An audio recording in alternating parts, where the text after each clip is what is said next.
behold, with thy abundant favor, us thy servants, whom thou hast been pleased to call to the performance of important trusts in this land.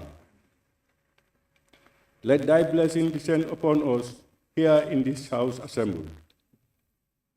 Grant us that we may treat and consider all matters that shall come under our deliberation in so just and faithful a manner to promote thy honor and glory, to advance the peace, prosperity, and welfare of this country and of those whose interests thou hast committed to our charge. Amen.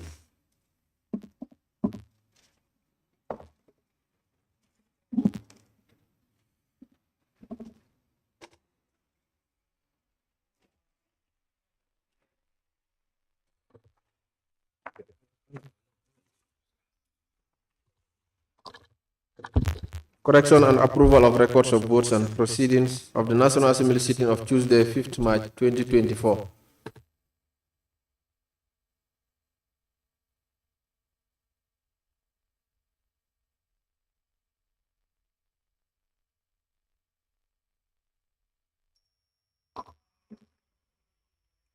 Honorable members, the record of votes and proceedings of the National Assembly sitting of Tuesday, 5th March 2024 is before us for correction and approval.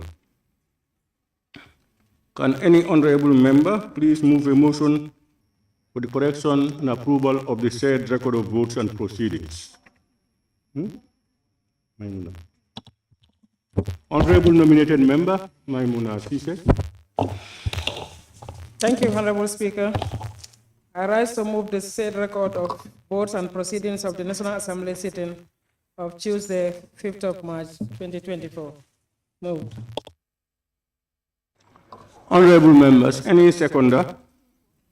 Honorable member for Joshua. Thank you, Honorable Speaker. I rise to second the motion. Honorable members, it has been moved and seconded that the record of votes and proceedings of the National Assembly sitting of Tuesday, 5th March 2024 be considered and approved. Honorable members, we all have copies of the said record of votes and proceedings. As usual, we will look through it page by page, and then we will invite comments and observations. Beginning with page 1.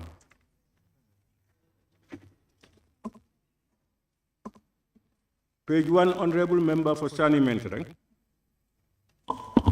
Thank you very much, Honorable Speaker. On page 1, Roman figure 2, where you have chairperson on the committee in brackets, which the statement was presented by the form was presented by the chairperson.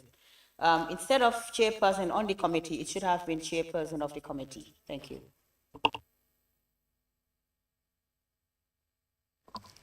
Honorable members, you're seeing it. Number 3 on page 1, Roman 2, the report presented by the chairperson of the committee, not on the committee. The on should be off. Any more observations on page 1?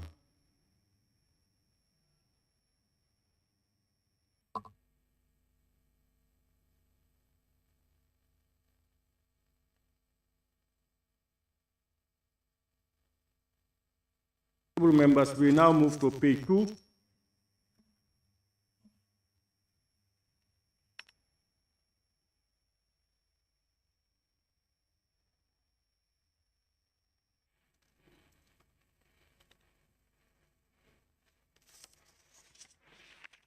Honorable members, page 3. Honorable member for Woodley East.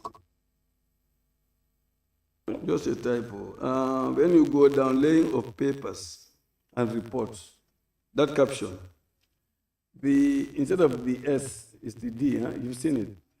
Yeah.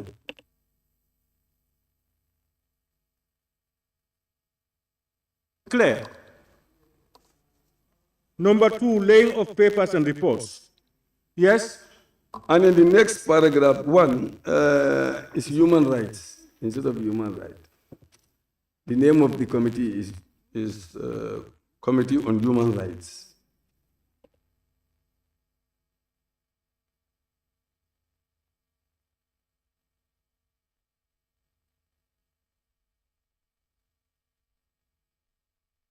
Are we following?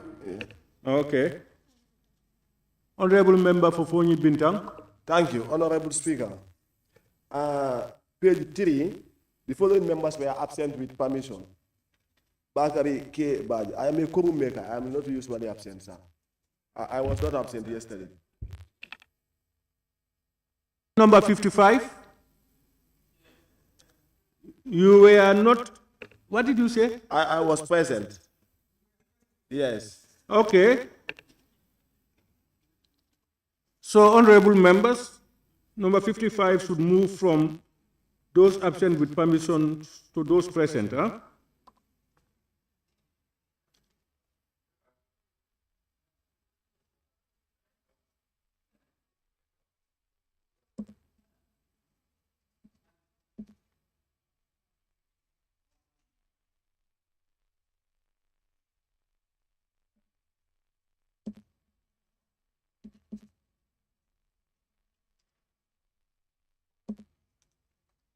Honorable members, any more on page 3?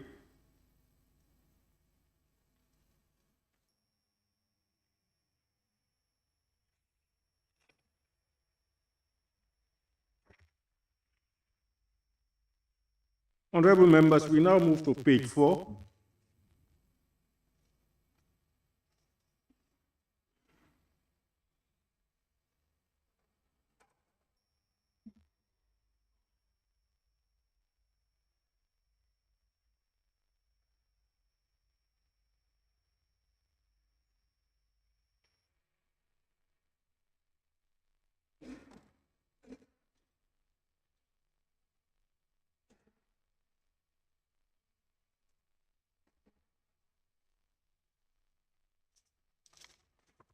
Honorable members, we now move to page 5.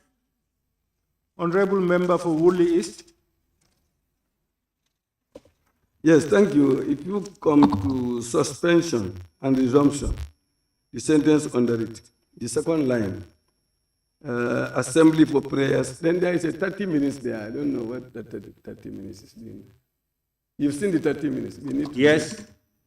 At 46 minutes after 2 o'clock in the afternoon, the Honorable Speaker suspended the Assembly for prayers 30 minutes.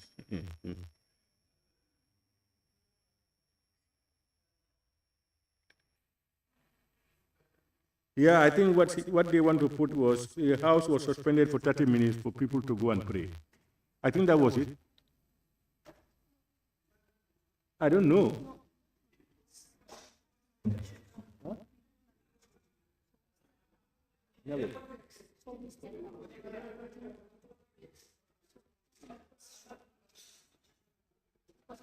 Honorable members, I understand you had some NAVEC problems. The assembly stood down for 30 minutes, but that 30 minutes should be removed, according to the table office. The 30 minutes should be removed, suspended the assembly for prayers. Pardon? 30 minutes is not well placed. It's not well placed, one, and two, the table office are saying that it's not that 30 minutes is not necessary.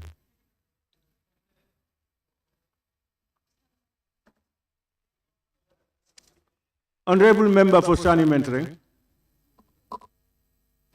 Yes, Honorable Speaker, just for records or for clarity, if the suspension was for either prayers or for the sake of the electricity, I think we need to be clear here, at least to put in the purpose of the suspension, whether it is prayers or the suspension because of the electricity, and the reason for it. And also with the Roman number 2 again, the same thing appears on the chairperson of the committee. Thank you.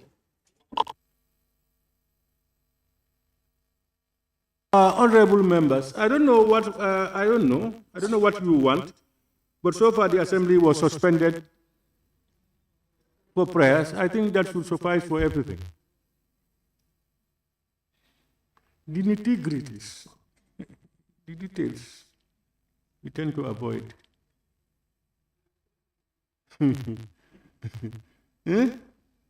Yes, Speaker. And she also said on the same, on 2, Roman 2, down there, chairperson on the committee is chairperson of the committee. Have you seen it? Have you seen it? Yeah, please.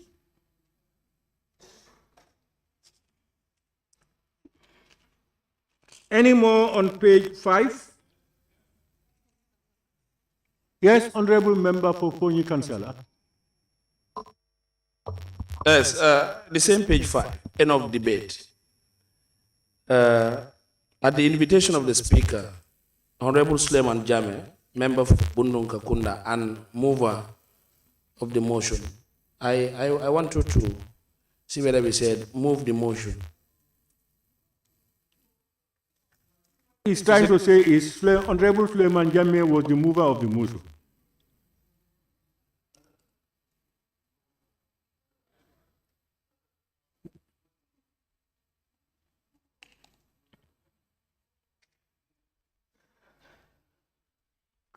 It was the mover of the motion responded to the. Okay. Honorable members, any more on page 5? We now move to page 6.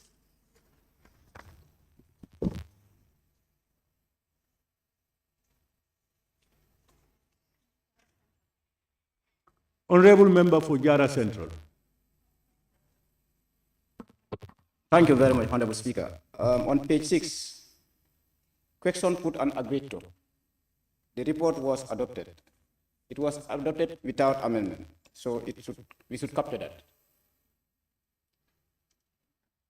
The report was adopted without amendment. Thank you.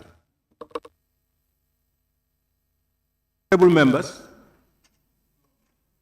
on page 6, after the list of MP names, you have end of debate. After the end of debate, you have question put and agreed to. Question put and agreed to. You've seen that? Have you seen that? Yes, then we have, he said the report was adopted. He's now saying the report was adopted without amendments.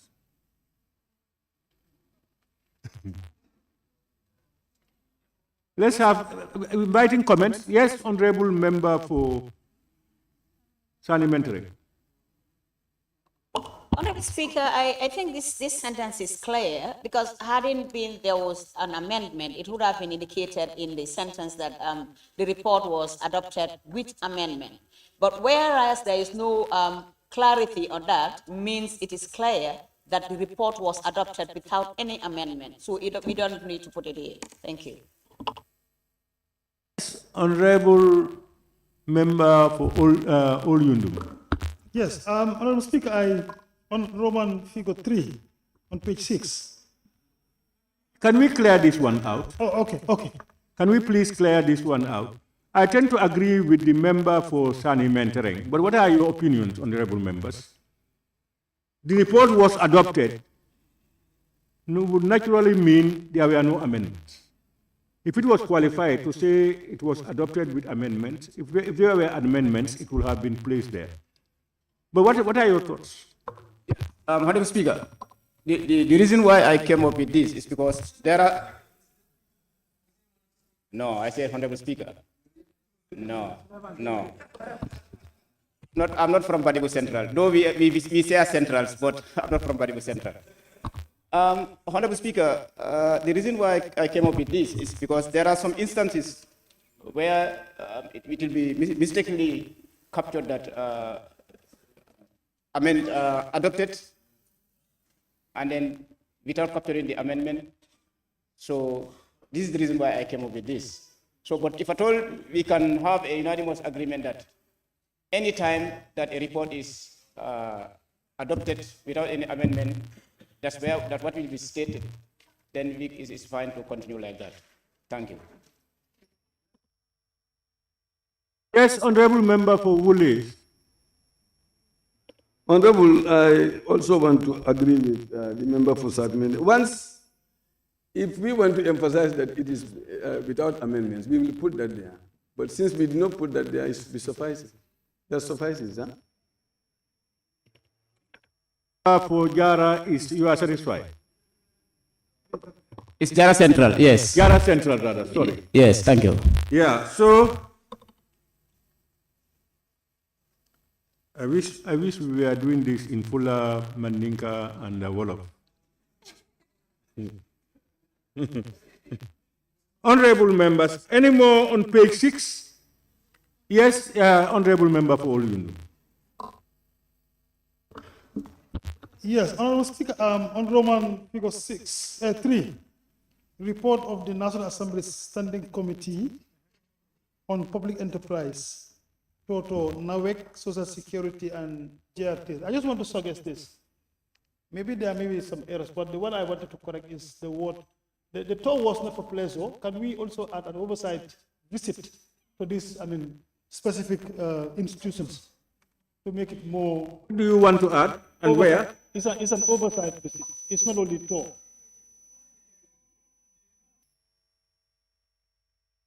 Figure 3 on page 6, report of the National Assembly Standing Committee on Public Enterprise. The word tour. Between tour, enterprise, and tour, I'm saying we should at least put an oversight. It's an oversight visit. It's an oversight tour. If you put tour, the tour was, it can mean, is it for pleasure? It was not for pleasure. We went for work.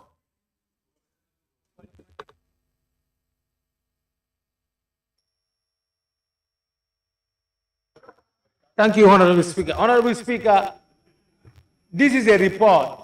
This is our own report of the Parliament. And we knew fully you went for a tour. It's not a pleasure. So why do you want to, qualify it with oversight? It's our tour. You don't need to qualify that. Honorable members, please, as somebody is speaking, you have the right to disagree with the person, but that's an opinion. You have to respect that opinion and listen. Very simple. When the person is ready, you come out with your opinion. Please, we have Sani mentoring, and then we have the majority leader. Thank you very much, Honorable Speaker. I think, Honorable Speaker, with putting TOR 2 and then having an oversight function on this, it can be either way. Either we maintain the TOR, which is already an oversight in explanation, or we maintain TOR. Thank you. But we cannot just add both of them here. Thank you. Honorable Majority Leader. Thank you very much, Honorable Speaker. I think this is a simple matter that we didn't need to labor on.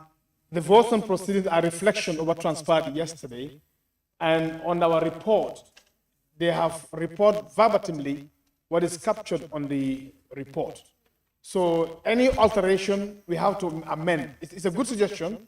Next time when committees are reporting, we can put the oversight there. But it's just what transpired yesterday to reflect on the other paper. Thank you. Honorable Member for Kiang West, and then we will have the minority. Honorable Speaker, the purpose of parliamentary committees to their various ministries and departments that is under their purview is not a pleasure.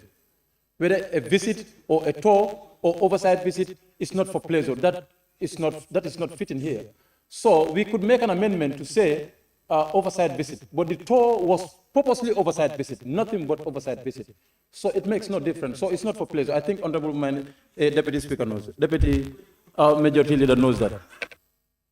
I think what the Majority Leader said is that it's just what was captured on the report. It's what was transferred here. So you cannot amend this one and leave the report there. The name of the report is what is here. So I think that suffices to say that we leave it as it is for the time being. When you are preparing your reports next time, you include some of those things that you want to include. I think that's the only way forward. Okay? Are we agreed? Who does not agree? Honorable nominated member, Keba Lamfufana. Thank you very much, Honorable Speaker.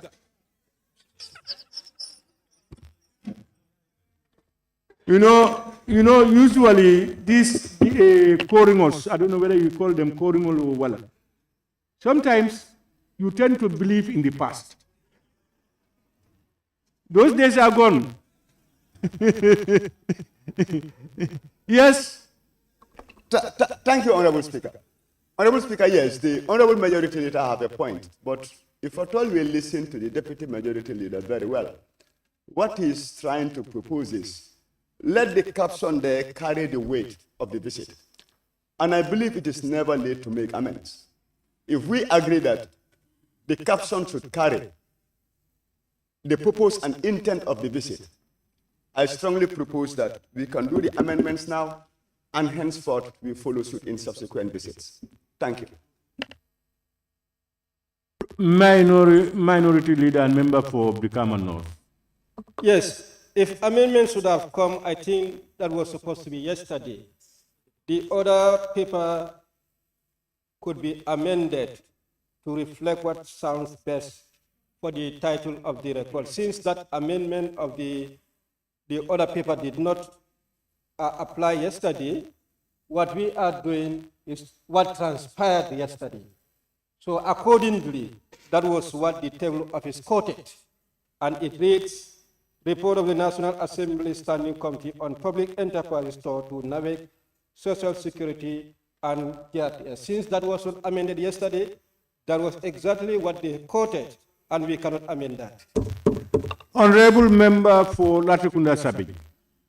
Thank you very much. I just want to reinforce myself to the view of the Minority Leader. In fact, let the Deputy Majority Leader tell us whether when he go for tour or pleasure. Because since I came to the National Assembly, it's always a tour. So why is he bringing pleasure into our discussion? We have never gone for tour for pleasure. We always go for tour for oversight. So I think it's the same thing. Maybe let him tell us whether you go for pleasure. Honorable Member, it's not question and answer time. You put your facts. I think if you look at yesterday's other paper, it says report of the National Assembly Standing Committee on Public Enterprises Store to NAWEC, Social Security and GRTS. I think that's what we will pick out and put here. Anything different will make it different. When next we are preparing it, you can put the oversight or the relevant words or whatever you want to do. But for this one, it's just what was there is what was brought in. Okay, honorable members, any more on page 6? Woolly East? Pardon? Page 6. You are going to page 7. Any more on page 6 first? None. Okay, we now move to page 7. Yes, Woolly East. Yes, thank you. On the motion without notice, that sentence, the second line, where it says, move a motion for the debate on the report, be suspended. I think we put to before the B. You've seen it? To be suspended. And then, yeah. And then the next sentence after that, where it says, with appropriate strong. We say with appropriate and strong. Maybe that will match. With appropriate and strong recommendations. You've seen that? Committee directed to reconsider the report with appropriate and strong. Instead of appropriate strong. Okay. Appropriate and strong recommendations. Yeah. Honorable members, are you following? And then the last sentence. The last sentence, Suleiman Sao, we put honorable there.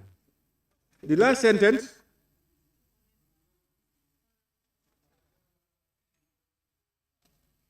by Suleiman, he's not Suleiman Sao.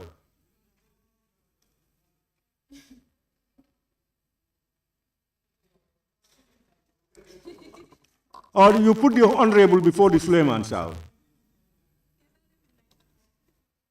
Or we put Honorable Alhaji Suleiman Sao.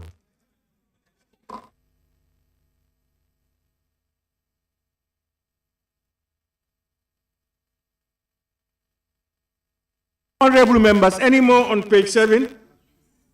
Yes, Honorable Member for Sani Mentoring.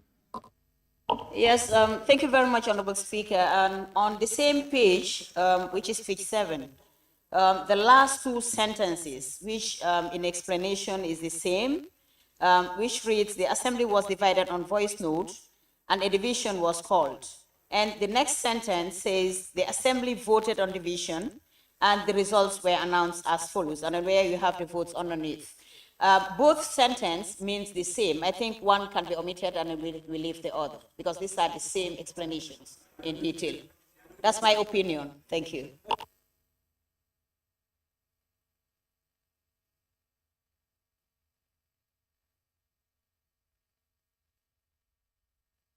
There were some. What are the other comments? Yes, Honorable Member for Central Body. Thank you, Honorable Speaker. The two sentences are different. I think he said the two sentences are the same. They are not the same. The first one is talking about the division of the voice when the speaker called for it, either or no Zabit. So therein we went into voting. Then the second line is talking about the voting procedure that took place. So they are different. Any more comments on it? Yeah. Kiang West. Honorable Speaker, Central Badibu is right. Central Badibu is right. The two sentences are different. The first one is talking about the division, and the second one is talking about the voting process.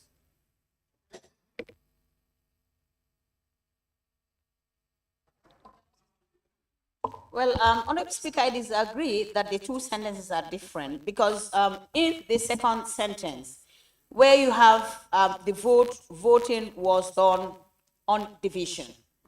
So there is an explanation of division in this, the second sentence, and whereas it also explains clearly that it was done on voice note, which if division was also taken up, is also part of it. So to me, I think there's similarity in this. Thank you.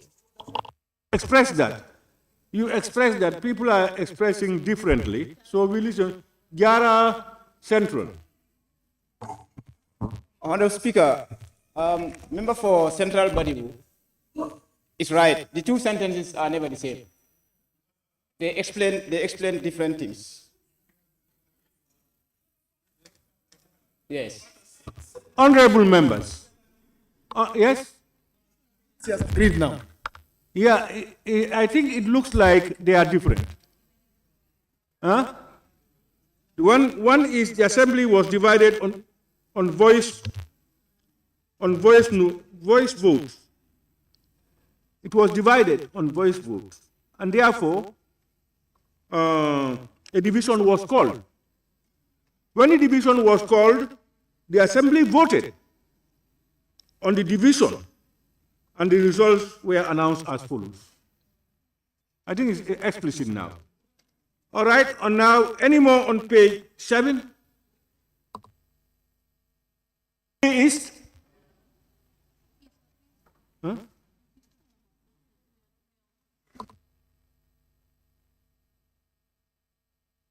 We now move to page 8, Woolly East. Sorry, I should have said wherever it is, because the appropriate and strong emerge again at the back. Appropriate and strong that I recommended I should have said wherever it comes. And then on the adjournment, the date yesterday was 5, huh? They put 8 there, 8 March. You've seen that? should have been. To read us through. At 20, it's a short sentence. It's adjourned to the 6th, not to the 8th. Adjourned until Wednesday, okay.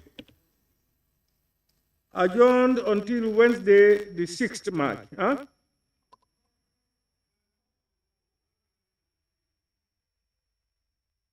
'24.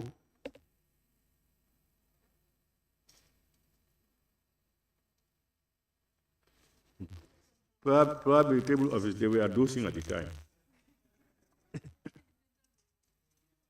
Central Badibu.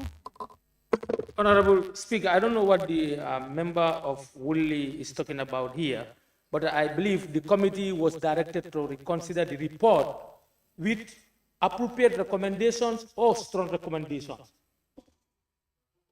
Now, I'm suggesting we either take out appropriate and maintain strong, or take out strong and maintain appropriate. But if you want to put conjunction there to join it, it will not make much sense. With appropriate and a strong recommendations.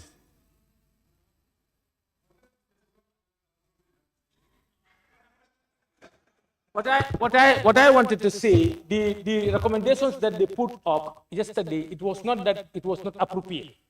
All right, so we can remove the word appropriate and maintain strong, because we said we want strong recommendations, as alluded by the minority leader. They were not strong, they were very weak.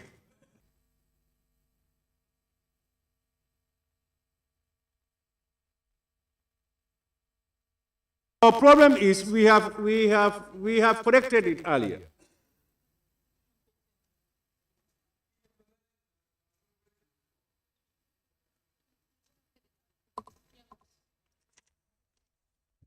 Any more on page 7? Kia West. Honorable Speaker, on the same one, this appropriate and strong cannot be corrected today. The whole process was wrong. Our recommendations were strong and appropriate, so everything was wrong.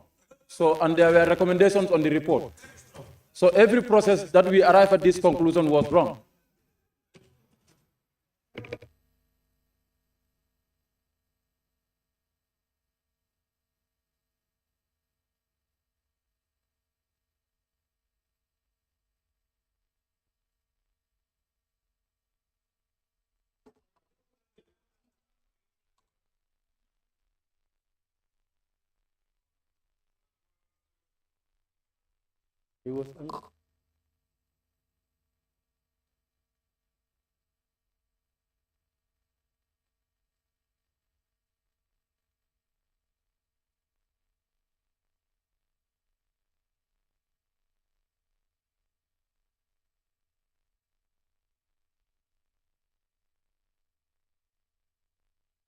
So what do we conclude on honorable members? Appropriate and strong. Okay. Honorable members, it has been moved and seconded that the record of votes and proceedings of the National Assembly sitting of Tuesday, 5th March 2024 be approved with amendments. Those in favor, please say aye. Those not in favor, please say no. The ayes have it. There is page 8, Speaker. Pardon? Page 8. Who is talking? Lord Yomi, where are you out?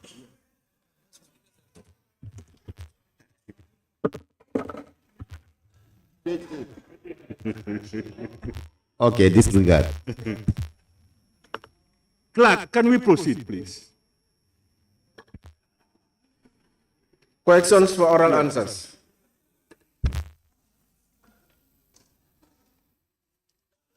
Clerk? Questions for oral answers. Honorable members, as per order paper and order 41.1 of the standing orders, today is questions for oral answers. Furthermore, as a reminder, clause 43 of the standing orders limited supplementary questions to 7 in total. 2 for the honorable member asking the question, and 5 among other members. Therefore, we will proceed with His Excellency, the Vice President, and the honorable ministers scheduled for today to give their oral answers. Thank you, honorable members. Clerk, we proceed now. Questions for oral answers by His Excellency, the Vice President. Thank you. Your Excellency, the Vice President, you may now take the podium.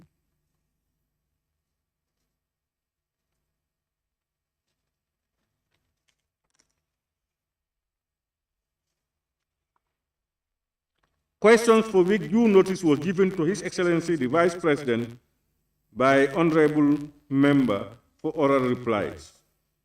Question number 001 of 2024 by the honorable member for Banjul North. Thank you very much, Honorable Speaker.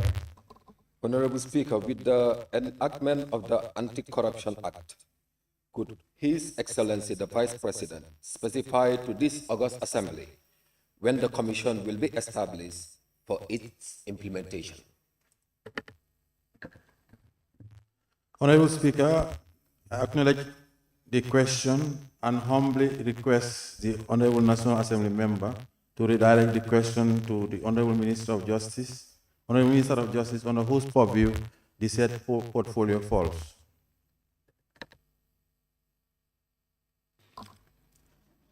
Okay. No supplementary. That closes it off. If Latikunda Sabiji, you want to put something? Yeah. Members, let's listen, please. Latikunda, is your card, your hand? Yes? Yes, thank you very much, Honorable Vice President. I don't know why is the Ministry of Justice, because this is supposed to be an executive decision. Thank you very much. Honorable. Honorable, that's not for him to answer. Honorable, we can excuse the Vice President. Honorable Speaker.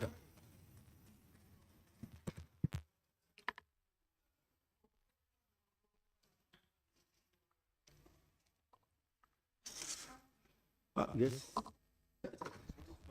But Honorable Speaker, no, but why who should set up the commission? It's the office of the President.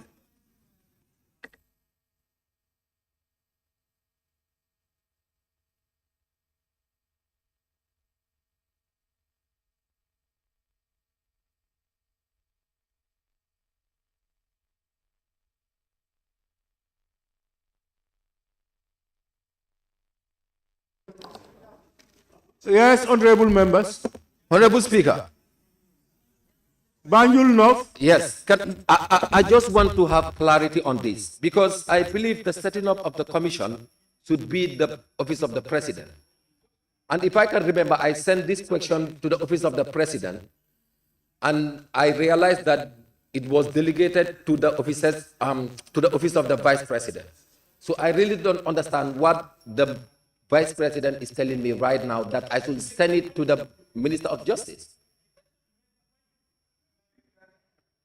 Latikunda Sabiji.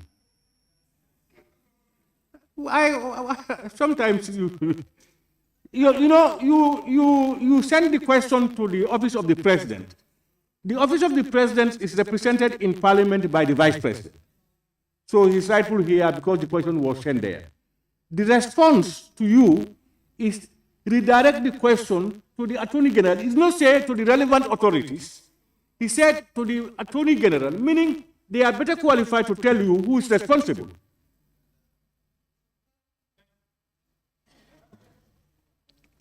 Clerk, can we proceed? Questions for oral answer by the Honorable Minister for Youth and Sports.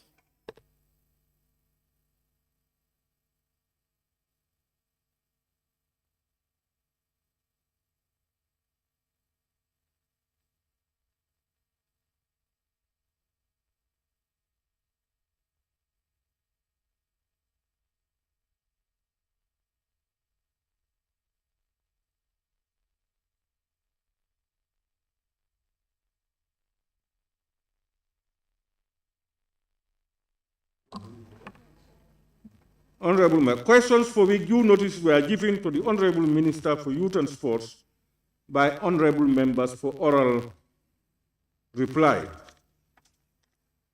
Question number 082 of 2024 by the Honorable Member for Sabak Sanjal, who has directed that the Honorable Member for Serekunda read his question on his behalf. Okay, thank you very much, Honorable Speaker. Honorable Speaker, could the Honorable Minister for Youth and Sports inform this August Assembly what plans does the Ministry have to provide the youths of Sabah Sanjal with a mini stadium?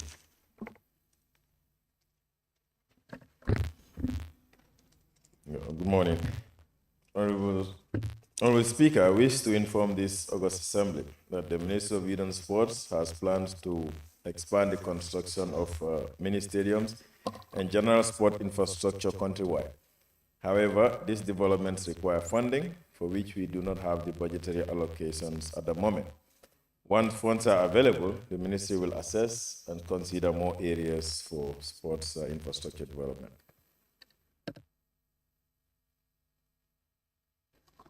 Any supplementary, Member for Serekunda? No. No. Any more supplementary questions? Latikunda Sabiji. Thank you very much, Honorable Speaker, for giving me the floor. Honorable Minister, can you inform this august body the status of the ongoing mini stadium construction all over the country?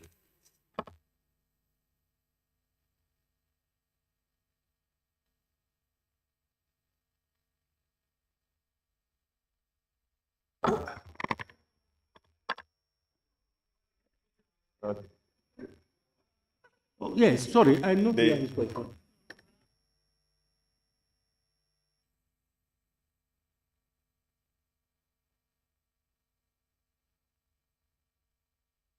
Honorable, can you please repeat your question? If you look at the original question, it's about construction of a mini stadium. So I'm asking the Honorable Minister to tell us the status of the construction of the ongoing mini stadium construction all over the country. Honorable Speaker, point of order, please. Indeed, substantive. That is substantive. You know that. The possibility of building a mini stadium in a constituency, as opposed to telling us the district of mini stadium throughout the country. Okay, let him tell us one now.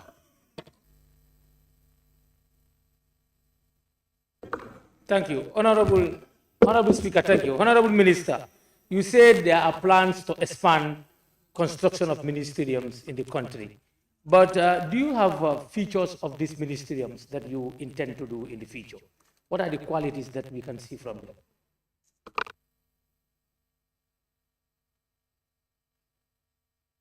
Honorable Speaker, point of order. Can we hear it? Supplementary questions may be put for the purpose of elucidating an oral answer. Honorable member question was the intention of the ministry for the construction of mini stadium in Sabak Sanja. Not what the honorable member is asking. Thank you. Thank you.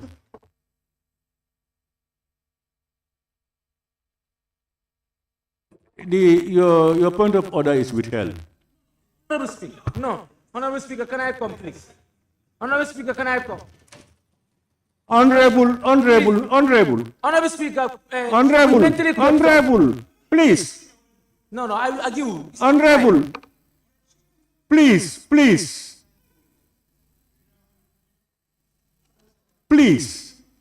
I want to appeal. Please.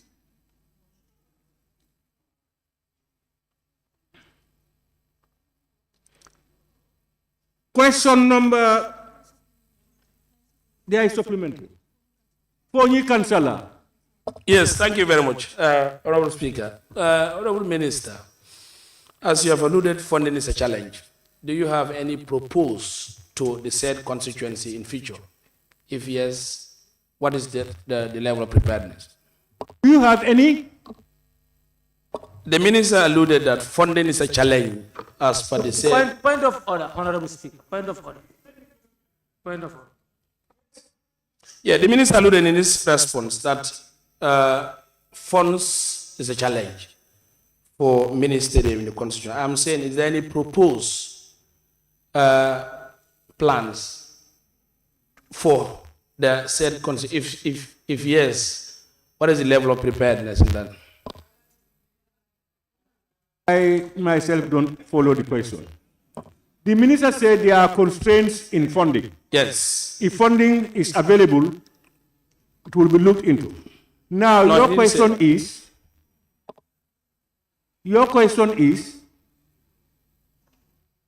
what I'm saying is there any proposal, a sketch proposal for the said constituency?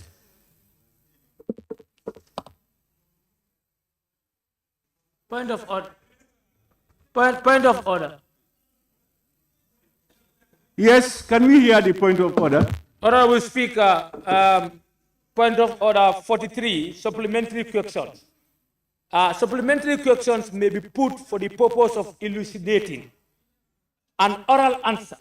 And in his oral answer, he talked about expanding the mini stadium. So my question was, in expanding the mini stadium, whether he has a stipulated criteria for it. The answer is either yes or no, or whether there are. So you cannot rule that one out because it's from the oral question. It's from the oral answer given by the minister. Are you okay? Your point of order is out of order. No, with best wishes, honestly, with best wishes. Yes, honorable member for Bikama North and minority leader. Very much. Honorable Speaker, if I get the Honorable Minister right, the ministry has planned to expand the construction of mini stadia across the country based on availability of funds. As part of that plan, do you have Sabat Sanjal in your plan? No. Honorable Minister? Yes, Honorable Speaker, there were assessments that were done in certain areas, and we've started constructing the infrastructure in those areas, but we are yet to complete the ones that were initially assessed. So that is why I said in my response that if there are funds, we will consider more areas, meaning that the ones that are currently assessed are yet not yet completed. So Sabah Sanjal is not part of the ones that were assessed.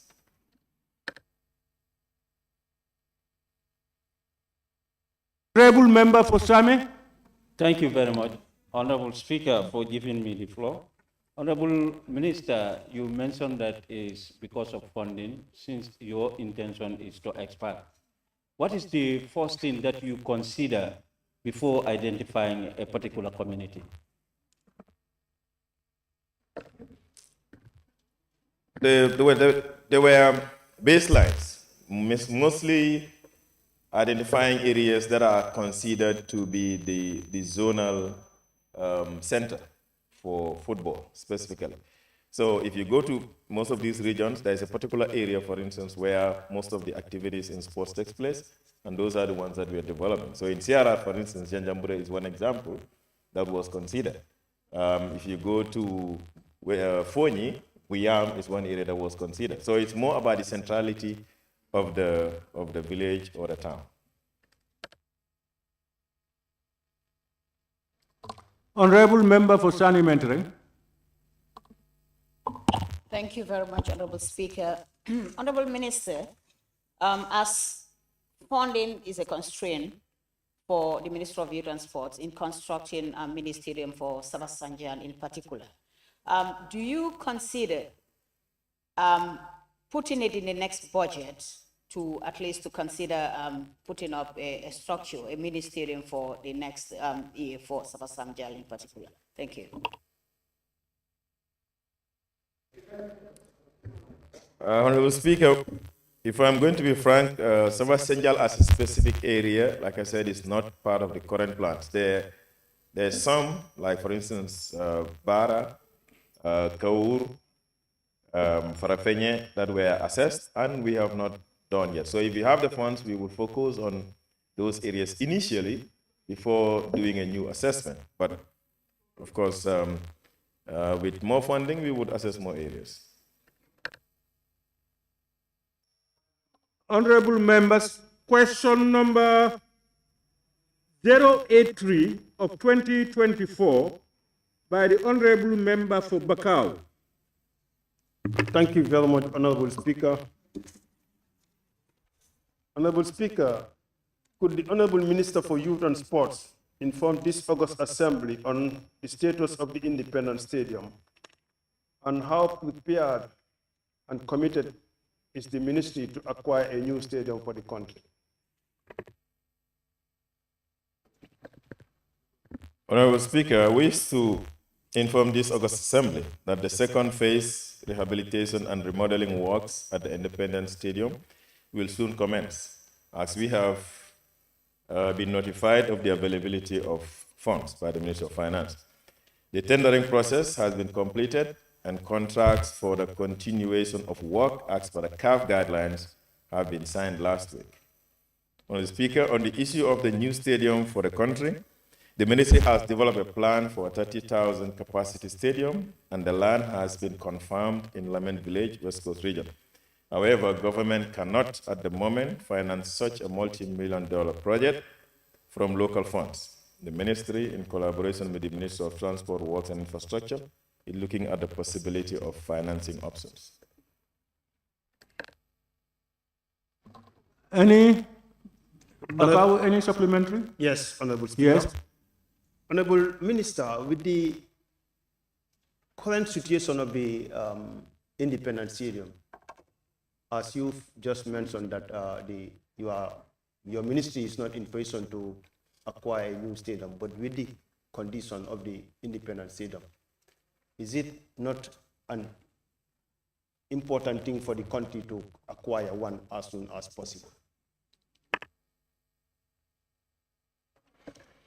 Well, Speaker, it is certainly no doubt that it is very important for the country to acquire or to get a new stadium. As we all know, that the old one was built 40 years ago, and the features of recent stadiums certainly are not available at Independence Stadium. But if you make a research, like we said, stadiums will cost you nothing less than $100 million to construct one stadium. That's in the minimum. So that is where the problem is. We ask ourselves, do we have that money here as a country in our budget? Certainly, I think the answer is no. That's why I said, even though it's a priority, but we're looking at other options. And government, the executive, has taken it upon itself to engage our bilateral partners, and we hope that we will be able to get something. Thank you very much, Honorable Speaker. In your answer, you've indicated that a land has been identified to build a new stadium, say in Lamin. What qualifies Lamin compared to other part of the region, other part of the country? No, there is certainly nothing really. It's more about the environment, because building stadium is not just about stadium. There must be, well, one, the bigger land. We found one in Lamin, which is good enough and has the requirements of the size. And we believe that if you put it in Lamin, the surrounding environment will be easily developed than somewhere else, because stadiums are not just built in an open space. There must be connecting roads, and Lamin meets all the features. But essentially, it's more about getting the right land, the right size of the land, and we have one in Lamin. Honorable Member for Kiang West. Honorable Speaker, could the Honorable Minister provide this August Assembly the status of implementation of the Independence Stadium, including the contract documents?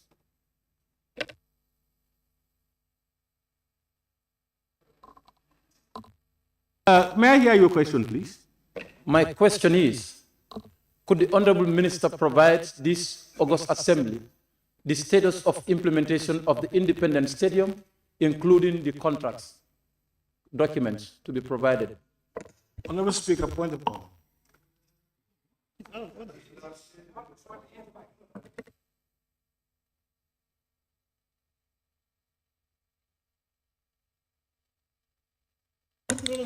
Honorable Speakers, point 43.4, a supplementary question shall not be in order if it introduces matters. I have not given you the floor yet.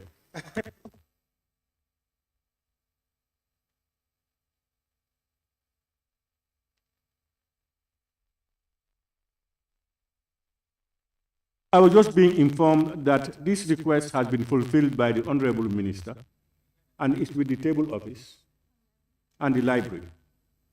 The contract documents for the Independence Stadium and some other projects. We now move to the Honorable Member for Lower Salum. No, Honorable Speaker. Point of order, Honorable Speaker. Yes. May I hear you? Honorable Speaker, the question asked by the member was for the minister to answer, and I think to avoid a precedence, the honorable member for Opanyumi stood on parliamentary grounds, and he should have been heard. So I'm also rising on 43.4 to qualify that the question indeed was, are the new things which were neither in the parent question asked or the answers provided by the minister? Thank you. No, what I'm saying is the answers provided for the question shouldn't have stunk. The question was already ordered. The point of order should have been had, even though the responses were provided by the minister. But the question asked by the member added new things, which were not in the parent question and neither were part of the answers provided by the minister. And as such, they are against our standing orders as provided for in section 43.4. Those determinants are to be done by the Speaker. Yes, that's why I'm reminding you. Yes, I'm fully aware.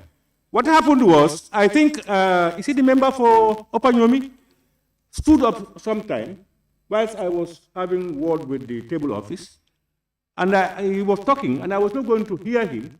I said, I never gave you the floor. I never gave him the floor at the time. If he had wanted to come out with what he had wanted, he could have come back to notify me. He was not denied.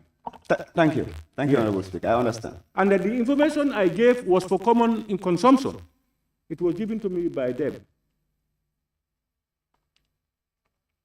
So we now have a member for Lower Salum.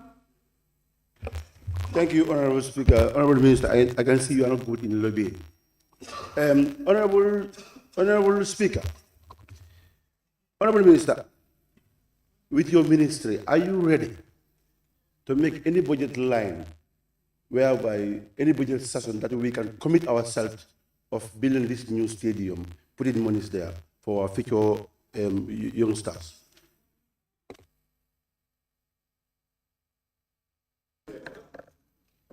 Honorable Speaker, yes, we wish we can have that, but actually, you know, there is almost a ceiling that is given to us in our budget, and we go by the ceiling, and the ceiling can virtually take care of only operational matters. So the rest of the development, we get them from the levy, but that's also overstretched, and we prioritize based on the needs at a particular year.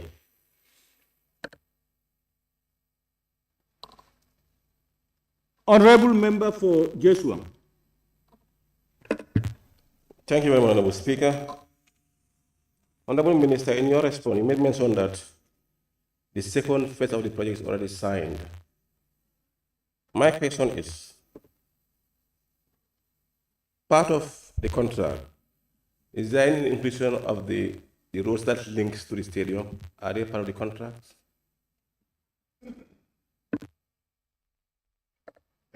Speaker, no, there is no budget for the roads linking the stadium.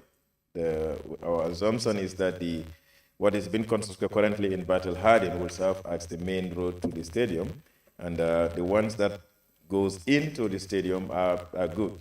But the Ministry of Works have committed at their level that they will be able to take care of the upgrading of that road that connects to the VIP area of the stadium, which was highlighted as not being in good shape. But it's not currently part of our budget. We had a meeting at the Office of the Vice President, and the Ministry of Works is taking care of that separately. Honorable Member for Latrikunda Sabiji. Thank you very much, Honorable Speaker, for giving me the floor. Honorable Minister, you mentioned about you acquired land in Lamin. Can you inform this August, but how was this land acquired? Is it by way of compulsory acquisition, or you took it from people and later you compensate them, please?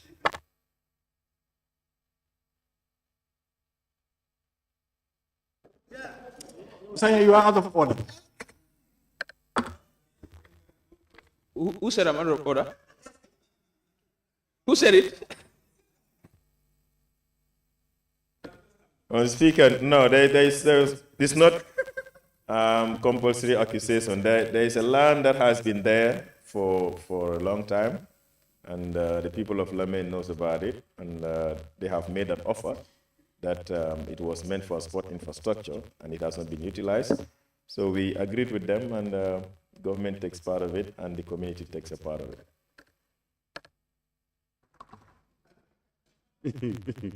Honorable Member for Lower Badibu. Thank you very much, Honorable Speaker. Honorable Minister, you talk about the second phase of construction at the Independence Stadium. Is there any time frame attached to this second phase in terms of completion? Because it's been a long time, we cannot hold no international matches at this stadium. Thank you. Honorable Speaker, yes, according to the Ministry of Works, the estimated period for the completion of the second phase is 4 months. And this is exactly what also has been signed with the contractors to complete work within 4 months after their first payment.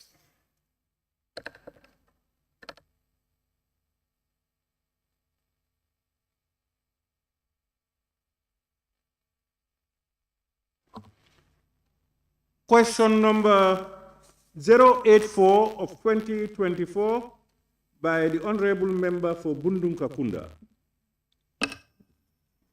Thank you very much, Honorable Speaker. Honorable Speaker, could the Honorable Minister for Youth and Sport clarifies to the August Assembly whether the Ministry has plans in place to fully invest in sporting discipline beyond football? Honorable Speaker, as this August body knows, it is the mandate of the Ministry of Youth and Sports to develop and invest in all sports and not just football. While the sporting disciplines are not the same standing and investment around the world, the Ministry considers all sports as equally important and has supported most of them based on the availability of funds. This includes volleyball, basketball, athletics, swimming, among others. Honorable Speaker, while the Ministry will continue to support all sports, it is important to note that some of the sporting associations in the country have had leadership problems and have failed to meet the statutory requirements, including not having regular Congress and not organizing national competitions. Therefore, their support is conditional on the availability to fulfill those statutory requirements.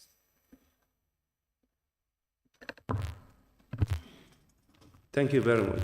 Based on your response, Honorable Minister, what is the responsibility of the Ministry and Sports Council in terms of regulating those sporting organizations? Well, the Ministry is more of policy issues and strategic leadership and funding, while the Sport Council is responsible for the operations of the associations and the operational matters of the Ministry. However, we do not currently have any regulatory framework that guides the operation of the Sport Council, and that is one of the bills that we have prepared, a proper national sports bill that will be made into an act and be able to help in terms of our regulations. But again, some of these associations have international affiliations, and the Ministry or the Sport Council do not normally interfere in their internal affairs because they are registered as entities, private entities, and they have an international body that supervises their work. And government, or some of those international bodies have a zero policy, or non-interference policy when it comes to ministries and governments. Yes, thank you very much. So based on this response, so meaning football is more recognized than all these other sporting activities. Because according to you, you said most of them are affiliated with international organizations, sporting organizations. But these are youths who are involved into sporting activities, and they are our own youths. Whether there is any way wherein to invest more into their sporting activities, hence they go and represent the Gambia into international competition. Yes, that's what I mean, that we do that. We do receive multiple requests for support, and if we have the funds at a particular time, we support them to go and represent the Gambia. And currently, there is a team, the under-20, just left today to go to Ghana for the All-Africa Games. Volleyball, beach volleyball, wrestling, taekwondo, judo are leaving tomorrow for the same event. And this is the first time that the Gambia is sending more than 100 athletes in one single competition. So that is one commitment, one way to show government's commitment to support the participation of Gambia at the international level. Now, the other responsibility is our responsibility to develop the infrastructure, because that is the base where sports can be developed, and that's where we said we would try to do that. The reason why government is now putting more money into investing into the infrastructure is to ensure that we support as much as possible. A case in example is the Mboyo Field, which we are developing. Is not just for football, but it's going to have a basketball, volleyball, and handball lawn in one mini stadium. So that is the standard, and that's the approach that government is taking to support all kinds of sports. Honorable Member for Kiang West.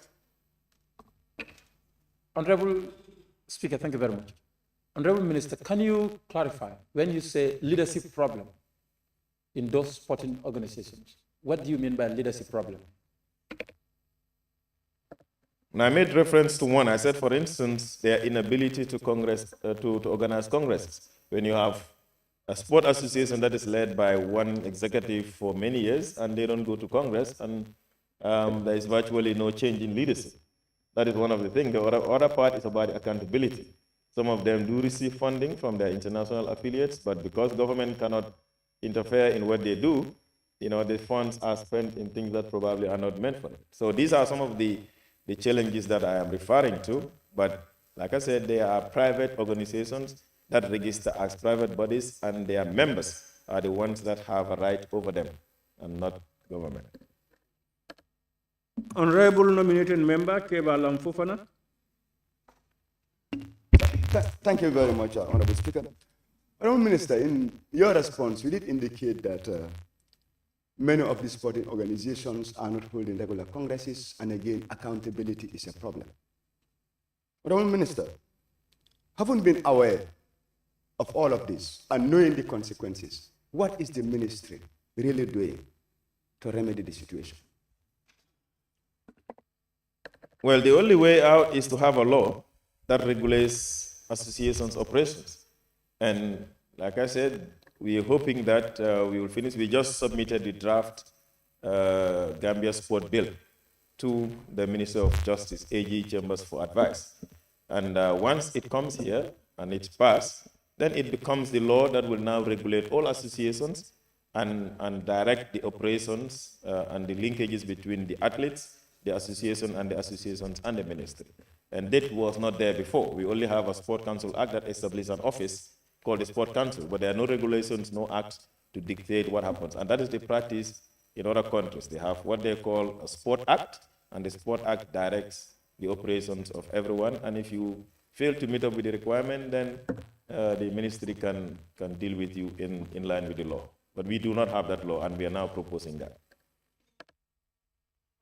Honorable Member for Fonyi Kansala. Thank you very much. Honorable Minister, as you are saying that the sport ministry or the council is at crisis, as by your explanation, do you have immediate measures to solve some of those crises, apart from the bill that you're talking of? Is there any immediate policy that you could be able to address these challenges? No, I didn't say the council is in crisis. I said some of the associations have leadership problems. Now, the only way we're doing with them is to constantly remind them. For instance, if they fail to go to Congress and they're due for Congress, we write a letter and remind them that they're supposed to go to Congress. But you cannot conduct Congress for them because the Sport Council tried it once with the Basketball Association by conducting the Congress for them. And for 3 years, they had loggerhead between the FIBA, which is the international body, and the Sport Council. And we just managed to resolve that now. So we don't want to get into those kind of similar situations. But you can only remind them, you cannot force them to go to Congress. Honorable Member for Brikama North and the Minority Leader. Thank you very much. Honorable Minister made mention of problems or leadership problems in certain national sporting associations. Will be of interest to know those national sporting associations that have leadership problems.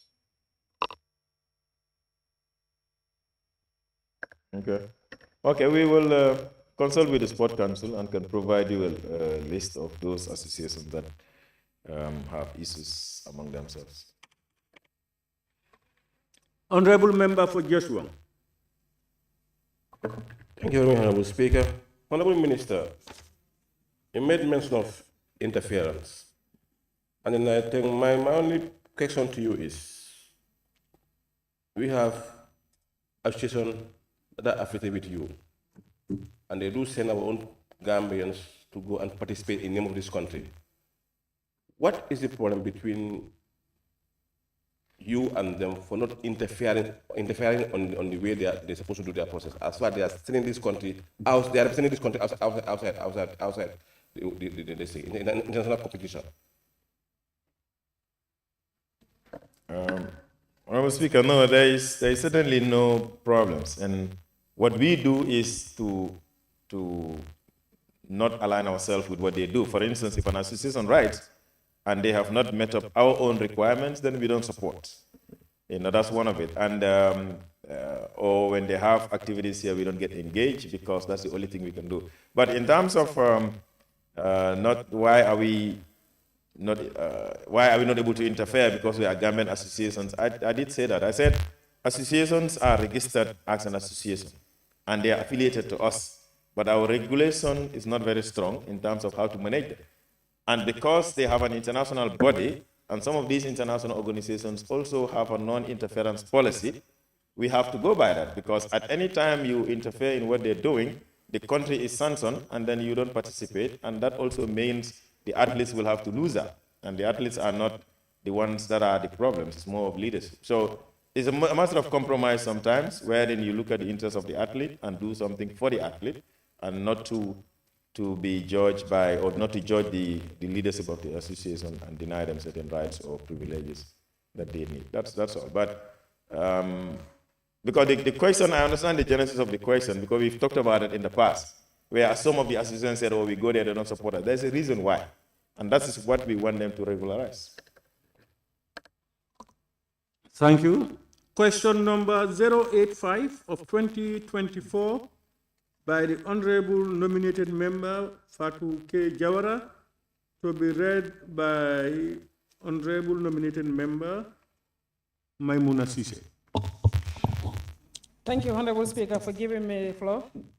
Honorable Minister, Honorable Speaker, could the Honorable Minister of Youth and Sports explain to this August Assembly why the Scorpions were denied, the Scorpion fans were denied entry to Mali during the African Cup of Nations in Cote d'Ivoire?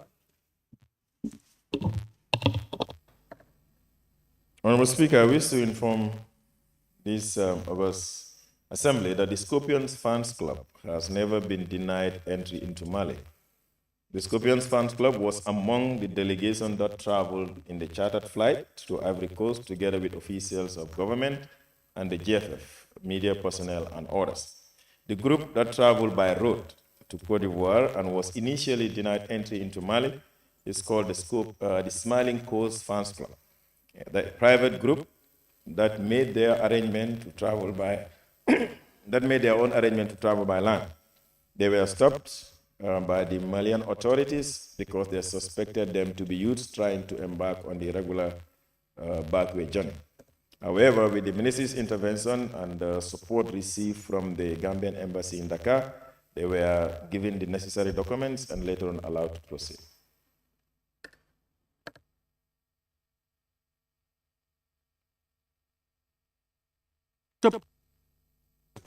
No, Honorable, thank you. No, thank you. Okay, no supplementary. Yes. Akomino. Had the state fan club not notified the ministry surrounding their journey to Cote d'Ivoire?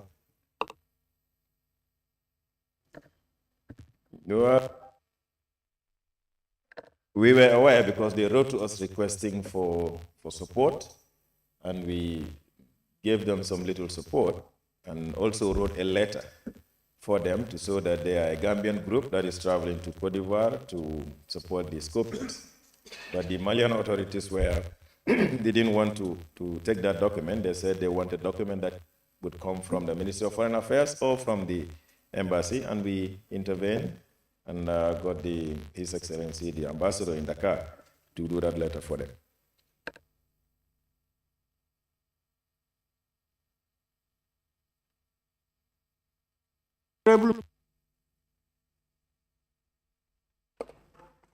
Ajarama buy jërëjëf.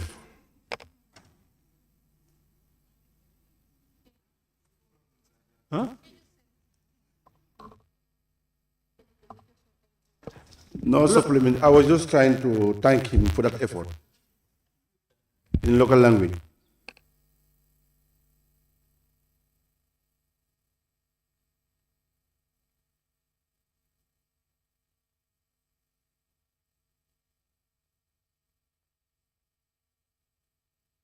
Salute.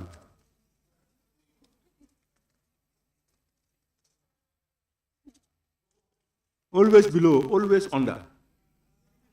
I want you to go on top. Honorable Speaker. Honorable members, now we will release the Honorable Minister for Youth and Sports and thank him for his participation.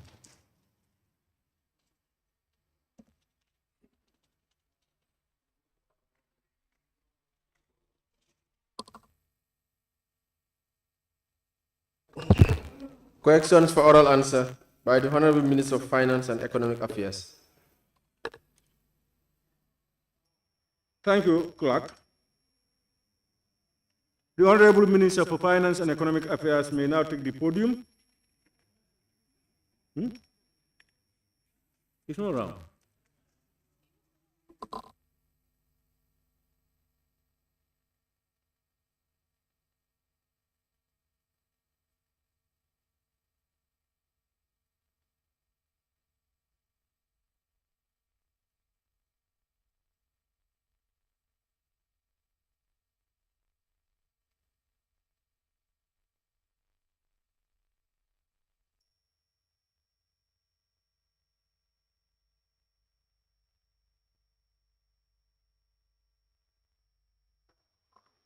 Questions for which due notices were given to the Honorable Minister for Finance and Economic Affairs by honorable members for oral reply.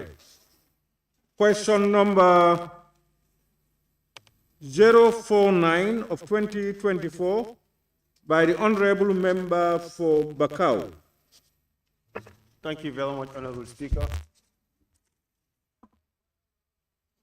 Honorable Speaker, could the Honorable Minister for Finance and Economic Affairs furnish this August Assembly as to why the proposed and promised increment of transport and residential allowance for the civil service has taken a back turn?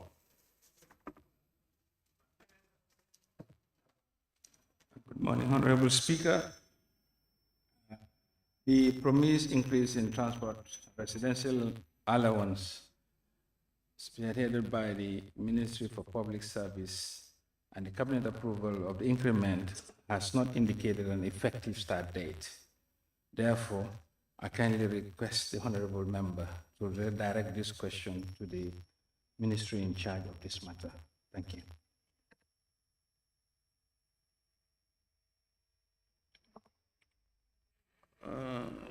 Bakau, any supplementary? I don't think. Okay, yeah, okay. Okay. Question number 050 of 2024 by the Honorable Member for Lower Salum. Thank you, Honorable Speaker. Honorable Speaker, could the Honorable Minister for Finance and Economic Affairs explain to this August Assembly how the $50 million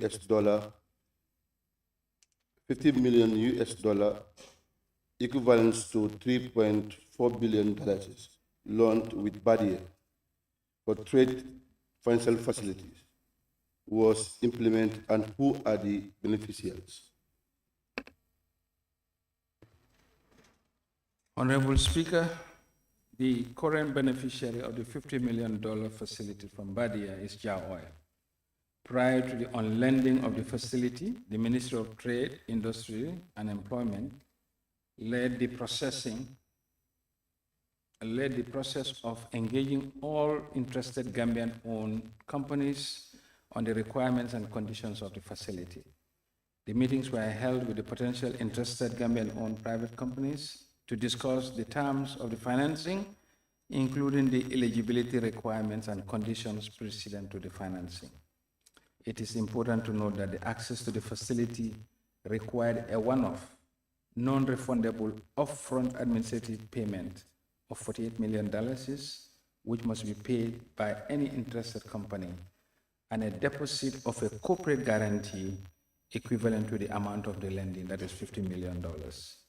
Following these meetings, only Jar Oil was willing to pay the administrative charges leading to the effectiveness of the financing and also post the necessary guarantee. This upfront payment unlocked the facility and was therefore granted to Jar Oil. Thank you. Thank you, Honorable Speaker. And Honorable Speaker, are you in a position, or Minister, are you in a position to give the August Assembly the term and the conditions of these facilities to open these facilities?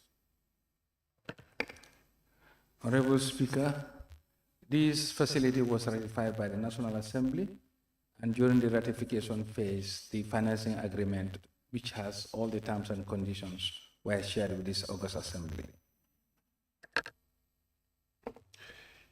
Thank you, Honorable Minister. Honorable Minister, I can also give an evidence of that. The interest groups who were for this 50 million, applied for this 50 million US dollar, there are evidence with me that there are internet people who want to apply, but they are denied for getting these facilities. And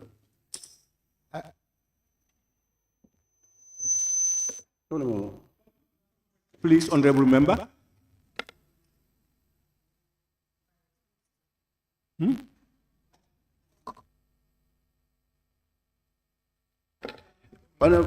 Yes. Go ahead, Honorable Member for Lower Salum. Honorable Speaker, Honorable Minister,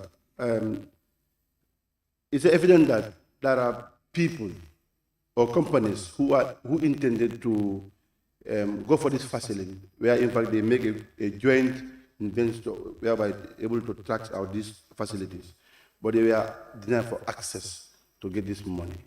Are you ready to give fullness of this information? Thank you, Honorable Speaker and Honorable Member. As I tell you, the screening process was led by the Ministry of Trade. And what we are aware, this was not divisible. It was not a syndicate facility. It had to be in one go. And the terms and conditions were shared with the participants who expressed interest. And they unfortunately had not fulfilled the payments of $48 million or post the guarantee. Government, when we were laying this facility before the August Assembly, said, we are only a facilitator. Government will not pay anything out of this, and any private sector beneficiary will be solely and wholly responsible. government also had to make sure the private sector concerned has the necessary collateral and securities in place that in the event of default we can foreclose on, so that the government will never have cost to pay. Thank you. Honorable Member for... Honorable Speaker, could the Honorable Minister share with this August Assembly all the bidding documents and the private companies that has applied for this facility? Honorable Speaker and Honorable Member, as I have mentioned, the screening and validation of the process was led by the Minister of Trade. Finance only provide the financing, secure the financing, and the selection process was led by the Minister of Trade. Any questions on eligibility and who are the pool of applicants or otherwise should refer to the Minister of Trade. Honorable Member for Sani Mentre. Thank you very much, Honorable Speaker. Honorable Minister, could you provide to this August Assembly the MOU for the set amount that was for the loan from Badea, which was between the Minister of Finance, if possible, and JA Oil, who is the beneficiary? Thank you. Yes, thank you, Honorable Speaker and Honorable Member. The financing agreement that we had signed with JA Oil was a replica of the financing agreement terms and conditions that we had with Badia. All the obligations that were in the financing agreement was what JA signed up, but we will be happy to post two things to this August Assembly. It was not an MOU, it was a financing agreement, and the collateral posted. And this can be provided to the clerk for one submission. Honorable Member for Joshua. Thank you very much, Honorable Speaker. Honorable Minister, during the time you came in front of us here with regards to this loan agreement was ratified, it was well clear that it was meant to uplift some of these business people within the country with regard to their status. But in your response, you are saying that it's like a single source thing, or it was one qualified company that came into to be given the whole sum. Was it not wise to look at way out to divide this sum to at least to help other contractors that can even meet the request? Thank you, Honorable Speaker. That was a very risky option, because if we divide it, that means the government will take any risk that comes out of it. Because what we had found, based on the advice we got from the Trade Committee, that none of those other private companies came forward to pay the financing facility, the upfront fees, or to post the necessary collateral. And it was not a syndication transaction. If it was a syndication transaction, you can have joint people to come. And we took note that this was the terms of the financing agreement. So we had to give it to the most eligible applicant as screened by the Ministry of Trade. Thank you.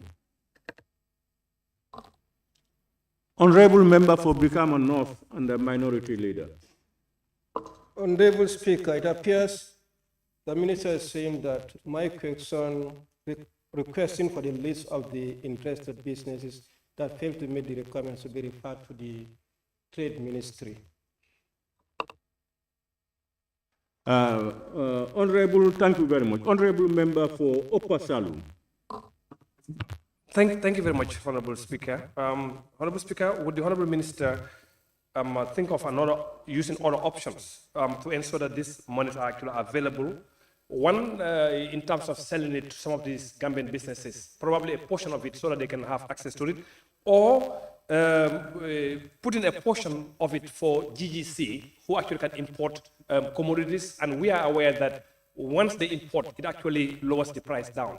Is there any things that you are thinking along those lines? Thank you. Thank you, Honorable Speaker and Honorable Member for Upper Salum. This was looked into when we look at the conditions of this first facility, and we will hasten to say that this is a first kind of its kind.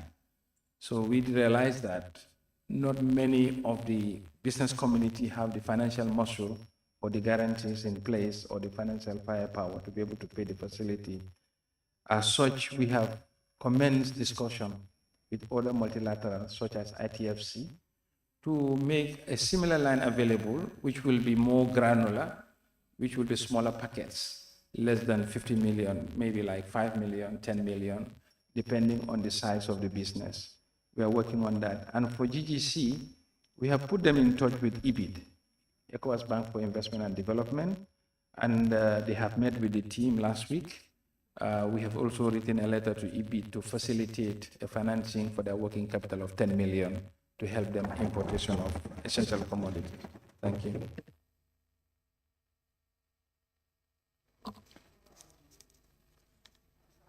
Question number 051 of 2024 by the Honorable Member for Fonyi Bintankaranai.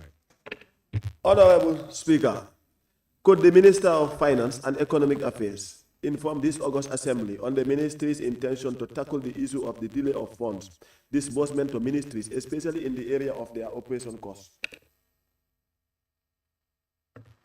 Honorable Speaker, the Ministry operates a cash budget and allocations are made based on the availability of resources. Cash releases are made during the first week of the month and to their MDAs, and the amount allocated to them is based on the cash available. Thank you. Any supplementary, Honorable Member? Yes, I am in for the supplementary. Honorable Minister, for the fact that the budget is designed according to the estimates. Now, some of the areas are estimated, but at the end of the day, why do you come to tell us that there is no money? Thank you very much, Honorable Speaker. The budget is as good as a plan. When we approve a budget, doesn't mean money is in the bank. It depends on how much money is collected and how much money we can pay out. And what the budget approves is the plan of revenue, plan of expenditure. But that doesn't mean that those expenditures or the revenues are backed by money that can be spent. If we have a situation whereby our revenue projections are coming forth as expected, definitely we will not even do cash allocation. Every entity will be able to spend their budget as was approved. Thank you. No more. Kiang West.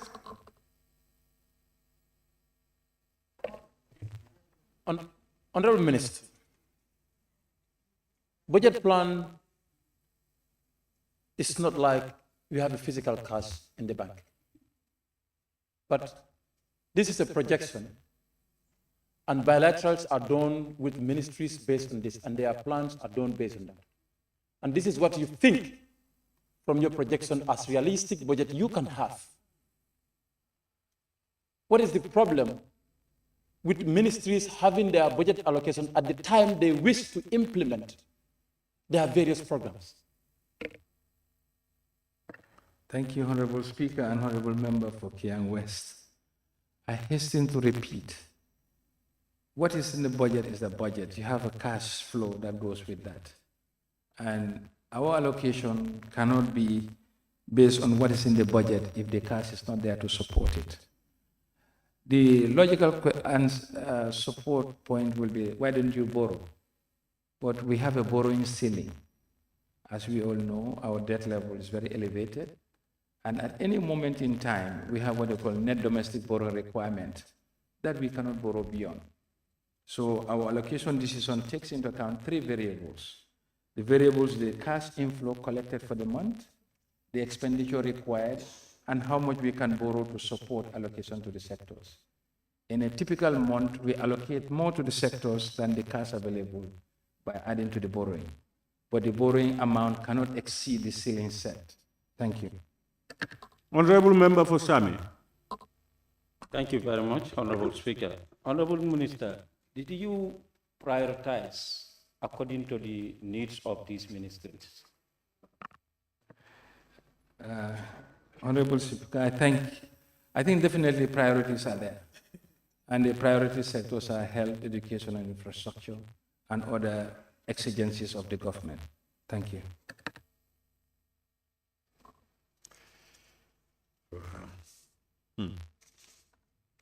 Question number 052 of 2024 by the Honorable Member for Upper Salon. Thank you, Honorable Speaker. Honorable Speaker, withholding tax, that is 10% for Gambian residents and 15% for non-residents, is a legal requirement, and companies are also required to remit VAT payments to the government by the end of each month. However, the withholding also includes the VAT amount, thereby making businesses pay for the VAT withheld amount. Could the Honorable Minister for Finance and Economic Affairs inform this August Assembly if the Ministry is looking at this as it seems to be unfair? Thank you. Honorable Speaker and Honorable Member for Upper Salon, please, I hereby inform the Honorable Member for Upper Salon that withholding tax is not a tax payment. Rather, it's an advance payment of your tax obligation, whilst VAT is a tax imposed on the use of certain goods and services. These two are collected on behalf of government by business owners. Therefore, the two are not levied on the same source, and there is nothing unfair for companies to be collecting tax on behalf of government irrespective of the use of goods and services rendered by the parties. The government do not intend to review the institutional arrangement as provided by the IBAT Act of 2012. Thank you. Any supplementary? Yes, yes? Thank you. Yes, Honorable Speaker, it seems the Minister is actually missing the question. What I'm saying is, once you sell to government, for example, the total is 115,000. 100,000 being the cost and 15,000 being the VAT. When government withholds, the government will withhold 11,500, including the VAT that should be remitted. So in fact, what government is doing is they are also withholding on the amount that should be remitted to government. Under normal circumstances, this only withhold on the basic amount, 100,000, not on the 15,000 that should be remitted to government. That's where businesses actually have an issue. They don't have an issue on the withholding, the actual amount. But if you're going to withhold actual amount and also withhold on the VAT, that's where the problem is. Because the VAT has to be remitted in totality to government. Yes. Honorable Speaker and Honorable Member, I reiterate the point that any withholding is not a tax obligation. It's an advance payment of your tax obligations. And as such, at the end of your filing period, companies can file quarterly, semi-annually, or annually. So if any company feels that it will take you longer, like 12 months, to recover your withholding tax, the best plan will be to do your filing quarterly, whereby your withholding tax credit will be given on a quarterly basis, and the cash flow impact of withholding tax being held for 9 months will be minimized. I hope I'm clear. Yes, Honorable Speaker, I think I will need to take this offline with him, and then we can continue to discuss. Yeah, thank you. Yes, Honorable Member for Joshua. Thank you very much, Honorable Speaker. Honorable Minister, in your response, you made mention about withholding tax being an advance payment. Maybe we all agree. My question here is, at the end of the year, after all deductions, the remaining balance will be still withheld or should be given back to you? Honorable Speaker, thank you, Honorable Member for Joshua. You see, when you have, at the end of the year, depends on the outcome, whether the withholding tax settlement results in a tax credit or a net tax liability. If you have a tax credit, two options are available. Depending on your continuing business, you can agree with GRA to carry it forward. This is what they call tax carry forward. Or if you so desire, you can apply and seek refund on the spot, and GRA will refund you. Thank you.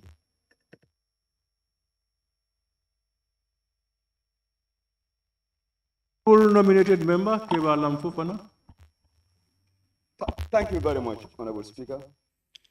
Honorable Minister, based on the responses you've provided to the Honorable Member for Upper Salon, it seems like we all understand that the 10% withholding tax is an advance payment, but the VAT element being withheld is where the bone of contention is. So for the purpose of clarity, can the Honorable Minister explain to this August Assembly how the VAT element is implemented. Thank you. Thank you very much, Honorable Speaker and Honorable Nominated Member. VAT is not is a tax that the enterprise is collecting on behalf of government, and the returns are supposed to be surrendered quarterly. So when a VAT element is computed as part of the withholding tax computation, it actually gives the taxpayer further credits for settlement of tax obligation. So for very savvy businesses that are very cash flow sensitive, the best way to settle this is to pay up withholding tax plus VAT and settle quarterly by filing your tax liabilities. Because if the settlement is done on a quarterly basis, you'll be given full tax credit within a quarter, during with the carry effect. Because I understand where the question is coming from. It's talking about the 10% on the with the VAT element, but it is still a credit to you. It's just like if you have a credit, your credit can go up or down. Either you want to pay exactly what you're supposed to pay, or you pay a little bit more, but so long as it will be given back to you, you are good to go. Thank you.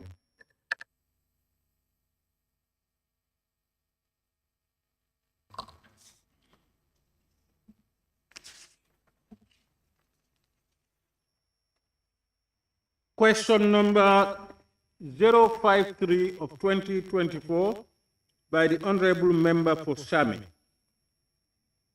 Thank you very much, Honorable Speaker, for giving me the floor.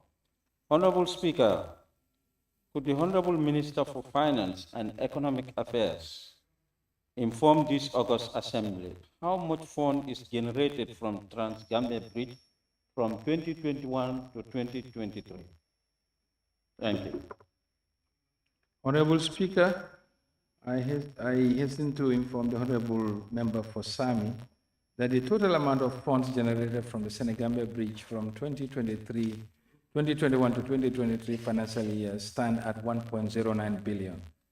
This represents a collection of 285 million in 2021, 389 for 2022, and 411.2 for 2023.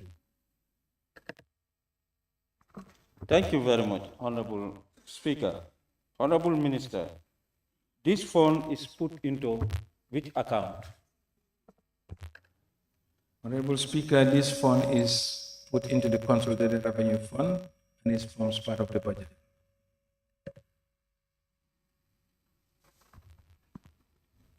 Thank you very much.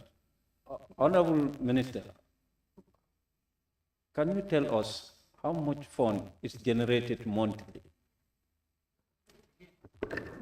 Honorable Speaker, these are seasonal variation, but you asked for annual numbers, and I gave you annual numbers. Thank you. I have not heard the question. I should hear the question. Are you to tell me whether it's okay? Honorable Member for Central Body. I'm not talking about whether you have settled it or not. I want to hear the question, I said. Honorable Speaker, thank you. Honorable Minister, who is managing this fund?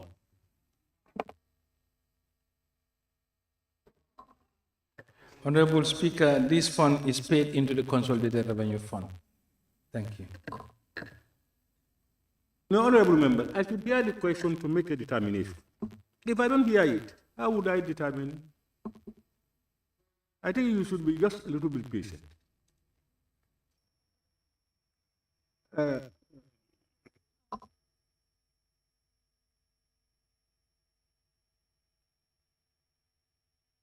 Member for Kiang West. Honorable Speaker, could the Honorable Minister provide this August Assembly with the segregated figure, monthly, the funds that is generated from Senegambia Bridge? Honorable Speaker, the substantive question to us was annual request. So if you want monthly, we will provide the information as well to the Office of the Clerk.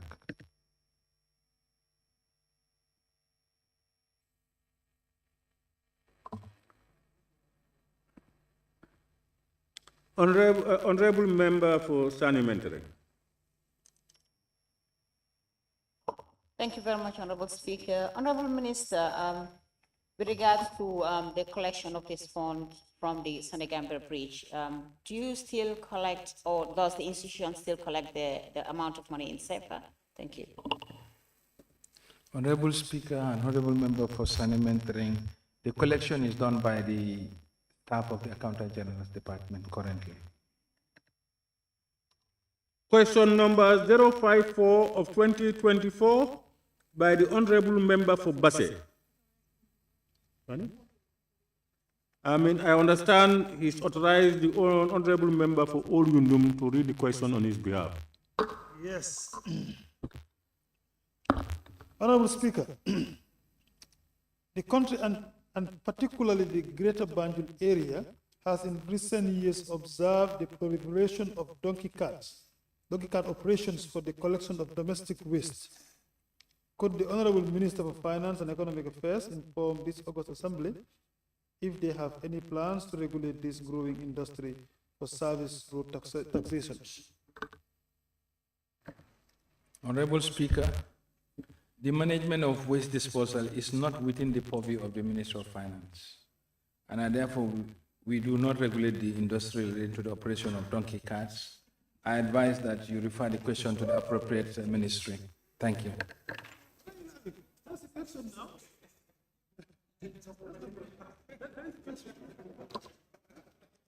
Question number 055 of 2024 by the Honorable Member for Nyani.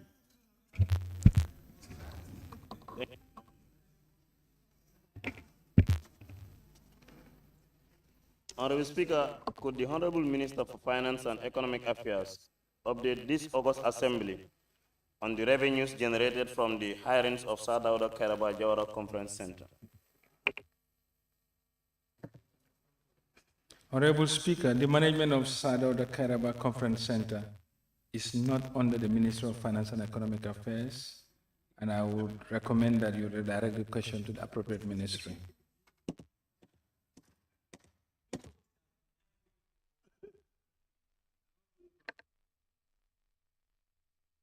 Honorable members, I think what we will also do is to ask the Office of the Clerk to try to redirect, even where honorable members direct a question probably to a wrong place, they should be able to ensure that they are in contact with the honorable member so that it's properly redirected.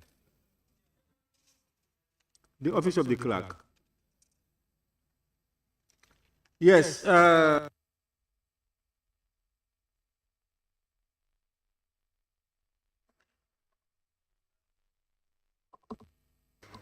Question number 056 of 2024 by the Honorable Member for Banjul Central. I understand he's authorized the Honorable Member for Joshua to read his question on his behalf. Thank you very much, Honorable Speaker. On behalf of the member for Banjul Central, Honorable Speaker, it has come to our attention that certain ministries have executed variaments between the budgetary items without adhering to the provision set forward in the Public and Finance Act, and may not only contravene establishing financial protocols, but also raise questions regarding our fiscal responsibility and the proper allocation of public resources. Could the Honorable Minister for Finance and Economic Affairs furnish this August Assembly on these transactions? Honorable Speaker, I hereby inform the August gathering that we approve all variaments in accordance with the Public Finance Act of 2014.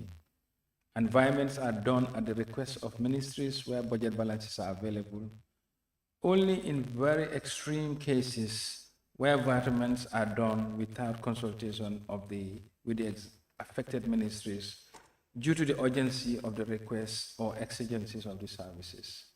However, the ministry will endeavor to improve on this so as to enhance the consultation. Thank you.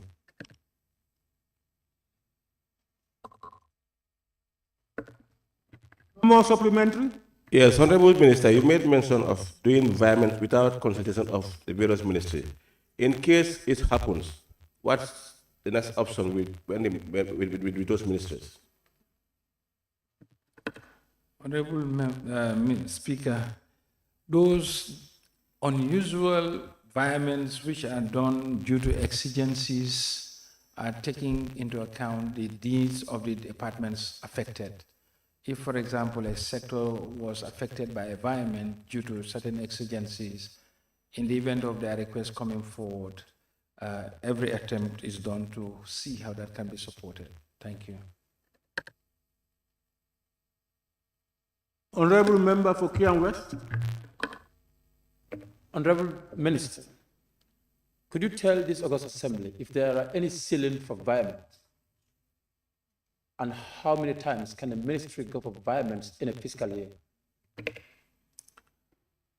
Honorable Speaker, the details for how environment is done is very much outlined in the Public Finance Act, and I refer the Honorable Minister to the relevant section of the Public Finance Act. Thank you.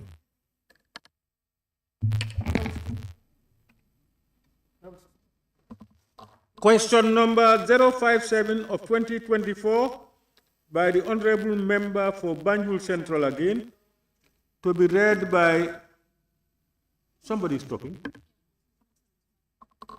Who is talking? Young West. Yes, may I hear you?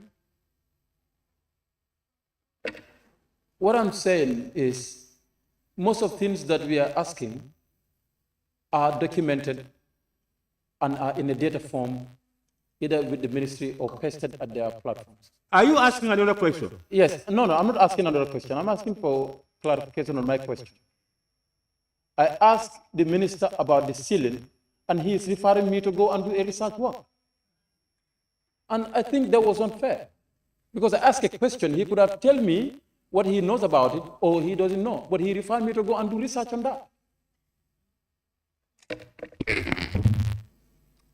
I tend to share that opinion. I think what the Honorable Minister would do is to furnish the office of the clerk with the requirement, with the answers to the question. Honorable Minister.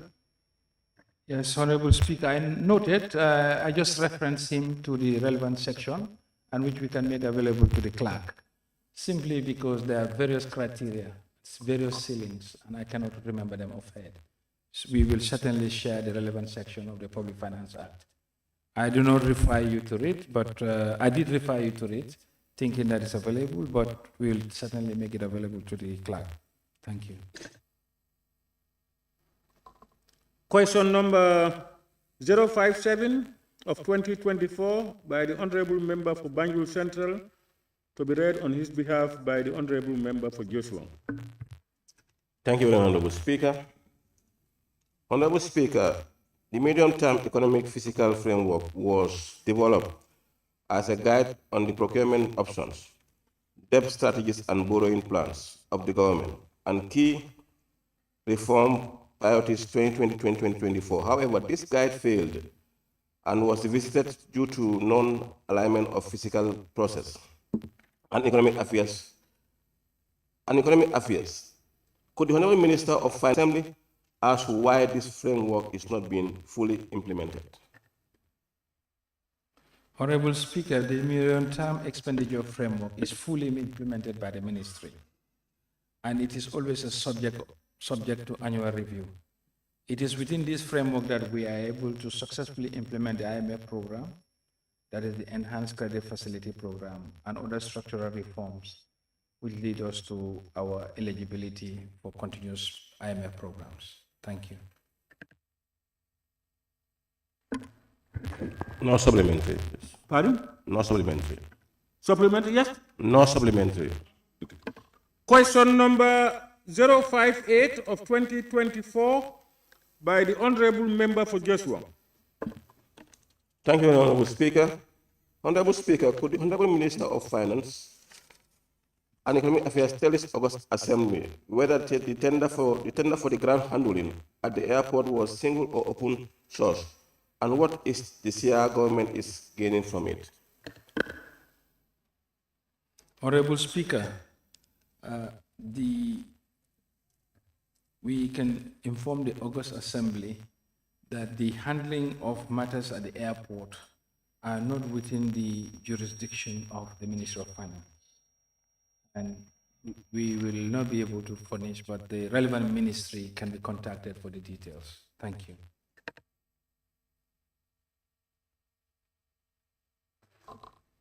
Young West?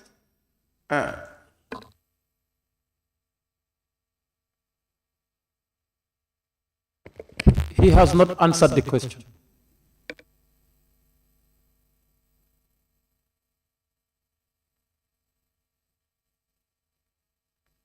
I don't understand.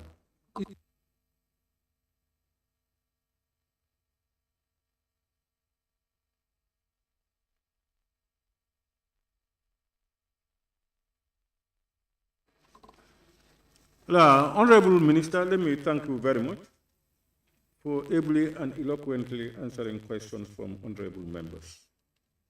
Thank you, Honorable Speaker, and the Honorable Member. Clerk, may we proceed? Questions for oral answers by the Honorable Minister for Agriculture.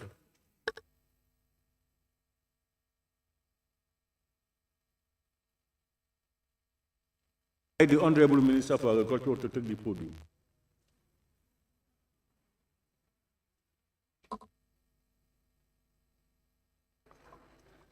Questions for which due notices were given to the Honorable Minister for Agriculture by honorable members for oral reply. Question number 092 of 2024 by the honorable member for Central Badibu. Thank you, Honorable Speaker. Honorable Speaker, could the Honorable Minister for Agriculture inform this August Assembly when will the government purchase tractors for farmers and how will they be distributed? The question is supposed to be, how will they be distributed?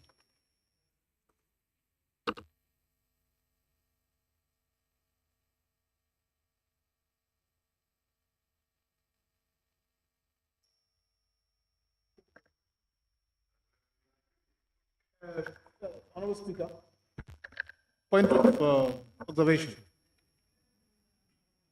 No, there is an amendment to the written question by the member when he was reading it. So it sits how they intend to finance it was the question. But in the latter part of his question is how would it be distributed? So that's a new element. How would it be distributed? That's a new element. So I want the member to go verbatimly with the written question. Thank you.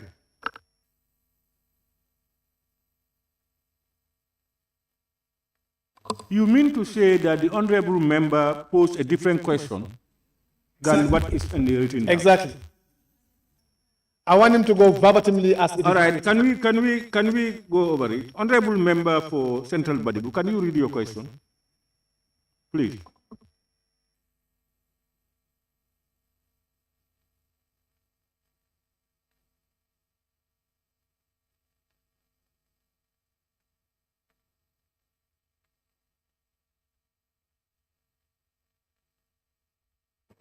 Is question number 092 of 2024. Honorable Speaker, could the Honorable Minister for Minister of Agriculture inform this August Assembly when will the government purchase tractors for farmers and how do they intend to distribute it? This is what I mean. No. That was my question. That was the question that I have written to the Office of the... The notice that you have given is not how do they intend to distribute it. You gave the notice that you are asking a question. You cannot bring in a new... If you want to ask that, you ask that in your supplementary question if it is relevant. But you know that, honorable member, very well. Thank you. Honorable Speaker, could the Honorable Minister for Agriculture inform this August Assembly when will the government purchase tractors for farmers and how do they intend to finance it?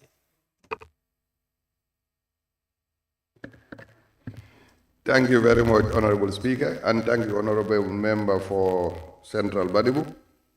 The government, through the Ministry of Agriculture, is preparing the documentation to launch a tender process for the purchase of tractors for the upcoming farming season. The ministry is looking at a pre-financing option, and if it all goes as planned, the tractors will be commercialized through a facilitated arrangement where government pays 25% of the cost, the farmer that buys the tractor pays or deposits 25% of the cost, and the remaining 50% will be paid by the buyer at an agreed installment and periodicity to be determined later.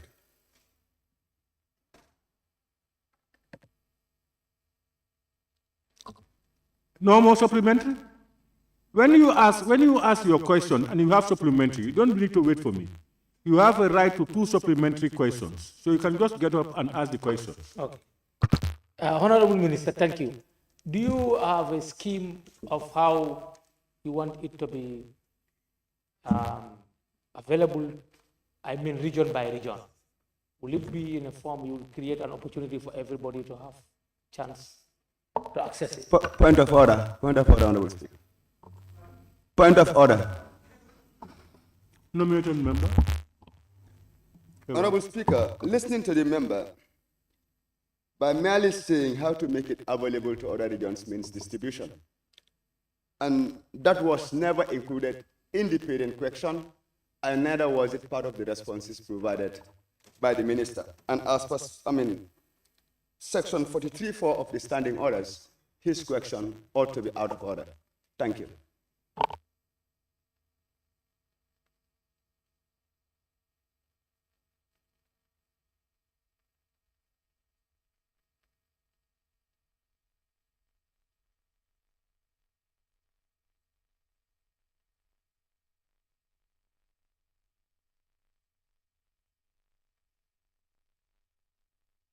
Yeah, I was just trying to read the response of the Honorable Minister. I think you are in order.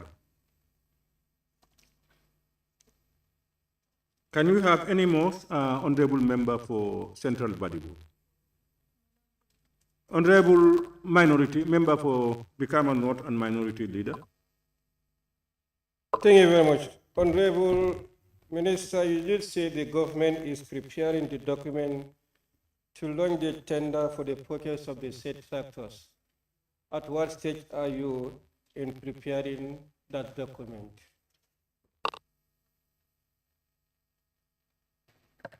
Thank you, Honorable Speaker, and thank you, Honorable Member for Brikama North. We have submitted the documentation at the GPPA, and we are awaiting response. That is the stage at which we are, basically at the primary stage, just at beginning the process. Thank you. Any more? None. Question number 093 of 2024 by the Honorable Member for Foni Bondali. Thank you, Honorable Speaker. Honorable Speaker, could the Honorable Minister for Agriculture reveal to this August Assembly his ministry plans to provide permanent tractor to Kanjibadu Mix Center, considering the fact that it serves both communities of Foni Bondali and Foni Jarol?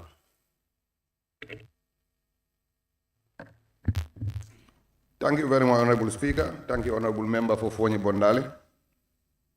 At the moment, the government has some tractors stationed at various districts and is purchasing additional tractors as mentioned above in my previous answer.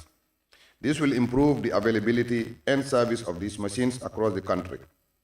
However, I am pleased to inform the Honorable Member for Foni Bondali that there is a permanent tractor at Kanjibat with registration number MOA-TR76 under the custody of one Mr. Buba Baj.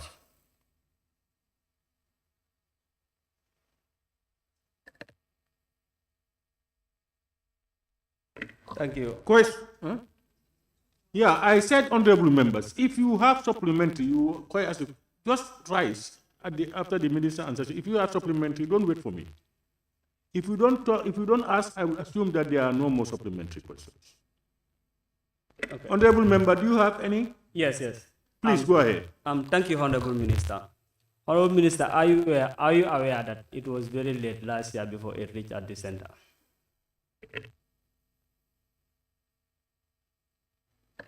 Thank you, Honorable Speaker. If I heard you right, did you say if I am aware that the tractor was withdrawn? It was late before it reached the center last year.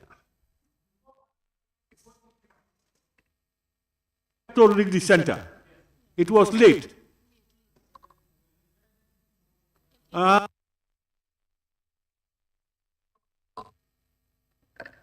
Thank you very much, Honorable Speaker, and thank you, Honorable Member for Foni Bondali. Yes, I am aware that tractors were all withdrawn nationwide during the dry season. One for maintenance, second, they were all deployed to CRR South for dry season rice production operations. And as a result, right at the beginning of the rainy season, they were all subjected to major maintenance and redeployment back to their original stations. Yes, there might have been a little delay, but there is a permanent tractor located to Kanjibato, as you alluded to earlier in your question. Thank you. Central Badibu. Thank you. Honorable Minister, the one allocated to Kanjiba, does it mean to serve both constituencies, Jarol and Bondal? Thank you so much, Honorable Member for Central Badibu. Like I said in an answer earlier, or in a previous session, there are 50 tractors under the custody of the Department of Engineering unit under the Department of Agriculture. 20 were specifically dedicated to CRR South for rice, and 30 were strategically located nationwide. Given that 30 were strategically located nationwide, it meant that there cannot be a single constituency with a tractor to itself, because we have over 50 constituencies. So that means the tractor at Kanjibato can serve Foni Bondali and Jarol, and even farmers in Foni Kansala, just like the one we have in Somita or in Bullock, serving all the way to some parts of Combo East. And the tractors are not supposed to be region or constituency confined. Based on the needs and also the availability, they're supposed to serve farmers in the Gambia. Thank you.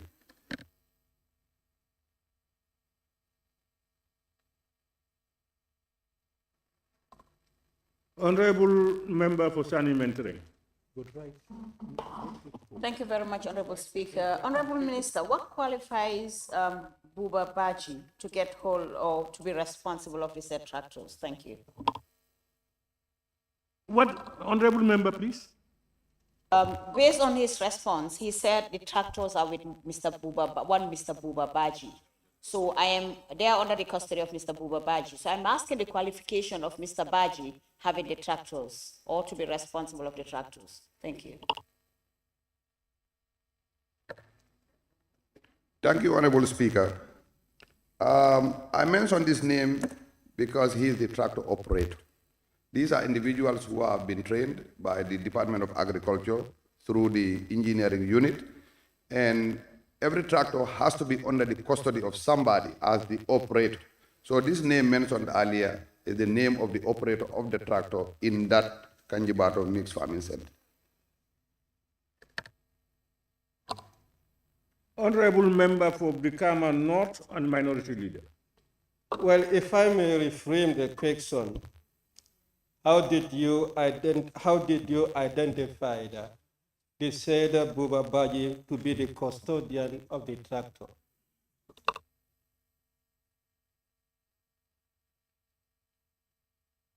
Sorry, Honorable. A question, Honorable Member. Minority? Yeah. And your question is? How did you identify the said Buba Baji to be the custodian of the said tractor?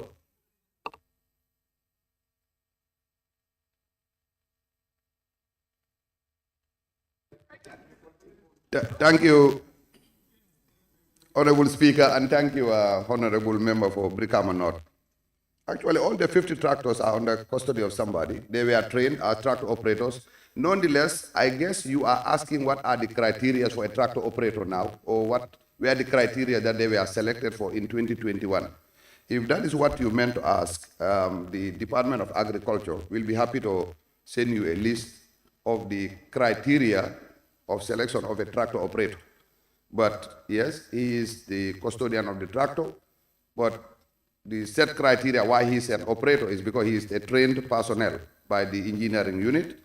And if you are asking why he was trained, then I guess the department will find a list of criteria they use for selecting people to train as tractor operators. And we'll be happy to send that to the office of the clerk. Thank you. Honorable Member for Kiang West. Honorable Minister, in your response, you've indicated that a tractor could serve 3 constituencies as representatives. This has become a challenge in so many years that a single tractor cannot serve even 1 constituency. What efforts is the ministry putting in place to ensure that there is at least a tractor in every constituency to ease the burden on operators and challenges that the farmers face during rainy season? Thank you very much, Honorable Speaker. Thank you, Honorable Member for Kiang West. We as a ministry have recognized equally that a tractor hardly can serve 1 constituency, let alone 3. That was the basis for starting the initiative to procure the plant over 100 tractors for this year, because we've recognized that a single tractor serving a constituency or 2 has become a challenge, and based on that, we are working on procuring more. Thank you. Honorable Member for Lower Salem.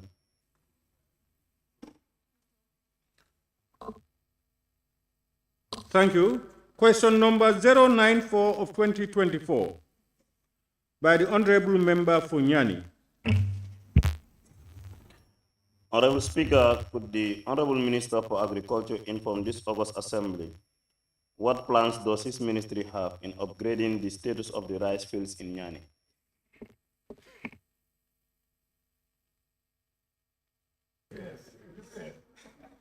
Thank you very much, Honorable Speaker, and thank you, Honorable Member for Nyani. Nyani constituency is one of the biggest beneficiaries of the rice field upgrade and farmer support from our projects. For 2nd year in a row, the villages of Barajali Tenda, Barajali Suba, and Sukuta have benefited from our plowing services at a very highly discounted rate. They have benefited from our free high-yielding seeds distributed at these communities at no cost. And they have also received 870 bags of fertilizer at no cost. The Roots project is working on fixing the gates of your rice fields, and the upcoming Reward project will do a major overhaul in the rice-producing regions, including CRR North. Thank you.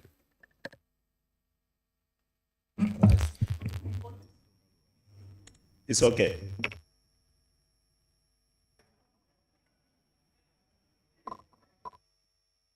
Number 095 of 2024 by the Honorable Member for Woolly East. Okay, thank you. Thank you very much, Honorable Speaker. Honorable Speaker, the issue of groundnut buying at the farm gate started during the 2024 trade season has since become a nightmare for the farmers. Could the Honorable Minister for Agriculture clearly explain to this August Assembly the process the government is taking, the constraints encountered, and the way forward in tackling the challenges in the purchase of groundnut at the farm gate? Thank you. Thank you very much, Honorable Speaker, and thank you, Honorable Member for Woolly East. The National Food Security Processing and Marketing Corporation, NFSPMC, formerly known as GGC, is aware of these challenges encountered by our farmers and farmer community, and has developed plans to tackle the aforementioned through their CPMS in synergy with the newly structured Department of Cooperative Development through their cooperative societies. The constraints were mainly due to volumes, price difference with our neighboring states, quality control issues. Notwithstanding, the ministry and NFS PMC will be looking at payment options diversification, use of multiple banks, and intensifying farmer education. Also, we've started and hope to continue with licensing of private buyers. We think that will ease constraints that were identified this year. Thank you.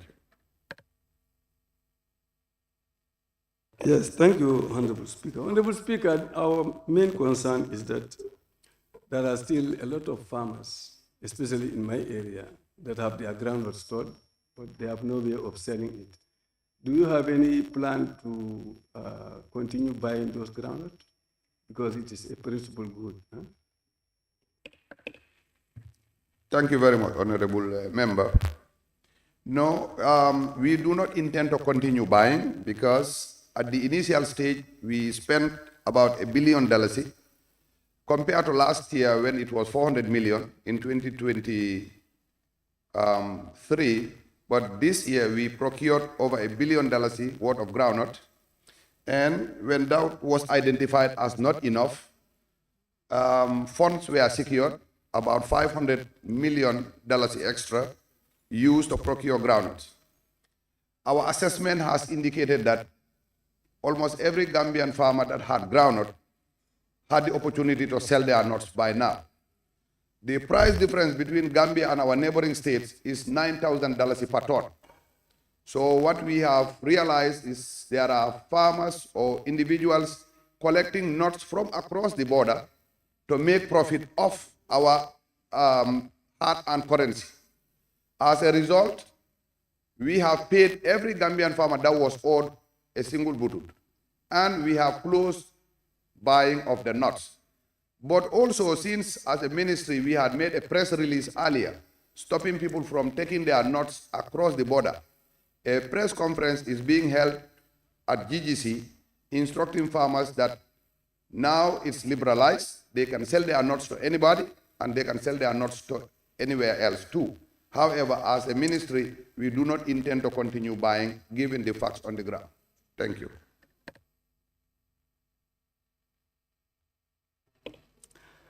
Thank you very much, Honorable Speaker. Honorable Minister, you know that the press list, earlier press list that says Gambian farmers should not sell their nuts to outside the country is very much received by the farmers.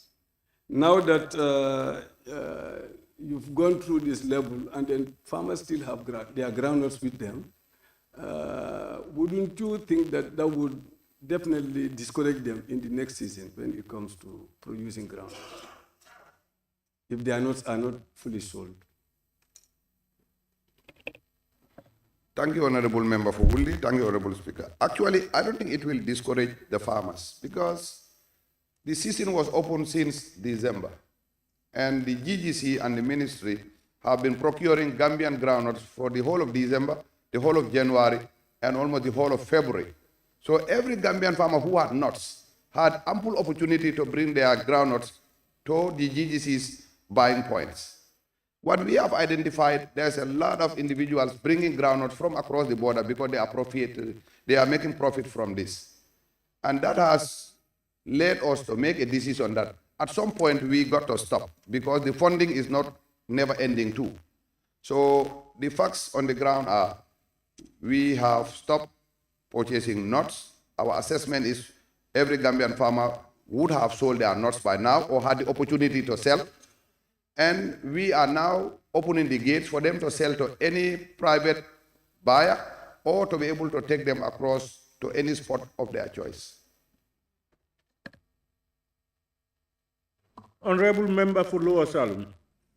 Thank you, Honorable Speaker. And Honorable Minister, you know I am not a fan of your ministry, but for in this case, I must thank you for the job well done. Honorable Speaker, and Honorable Minister, are you aware that many farmers store their groundnut for maybe they will think that the price will be increased? 2, No, it's a collection. No, one. Okay, let me make it one now. Honorable Minister, are you aware that many farmers stores their groundnut for thinking that there will be a price increment, and many of them, the Senegalese brought their groundnuts in our country for Gambia government to pay them. Are you aware of that? Thank you, Honorable Speaker, and thank you, Honorable Lower Salum. As far as our Gambian farmers hoarding their nuts, no, I'm not aware, and I've not seen any Gambian farmer doing so, and I haven't got that report. However, I am aware of Gambians, or people we think to be, going across our borders and bringing groundnuts in an effort to make profit, because per ton difference is $9,000. So even by bringing 100 tons, you make it almost $900,000. So I think I've explained that in my previous answer. And yes, we are aware of people doing that, and that has dictated our current decision. Thank you. Honorable Member for Fonyi Council. Thank you, Honorable Speaker. Honorable Minister, as per the current status quo in buying of groundnut in secos, I can name about 5 individuals in my constituency that are still not paid.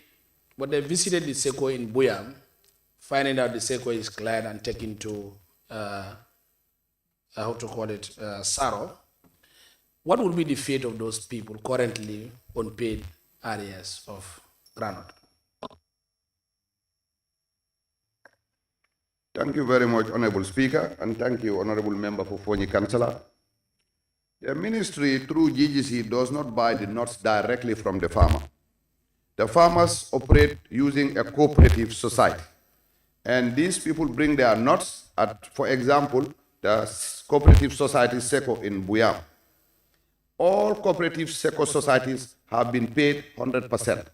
I would advise that those unpaid farmers go and meet their cooperative society SECO president and find a way to receive their money. But as far as our records are concerned, all cooperative societies have been cleared of the debt 100%. Thank you. Honorable Member for Kiang West.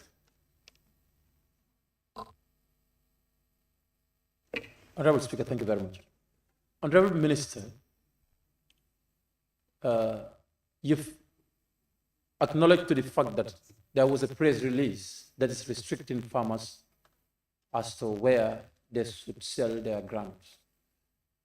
And this has made so many farmers to wait for the government. Don't your ministry make an assessment as per the available groundnuts in the country and how much your ministry can buy, and make this information available before a press release?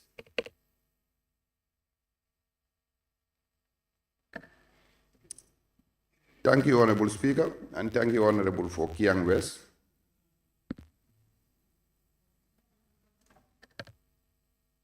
Send everybody. Yes? What? Sorry, Honorable Minister, can you continue? Thank you, Honorable Speaker, and Honorable for Kiang West. We have made assessment, and that is what necessitated the decision that we have currently taken. That government buying groundnuts have been open since December.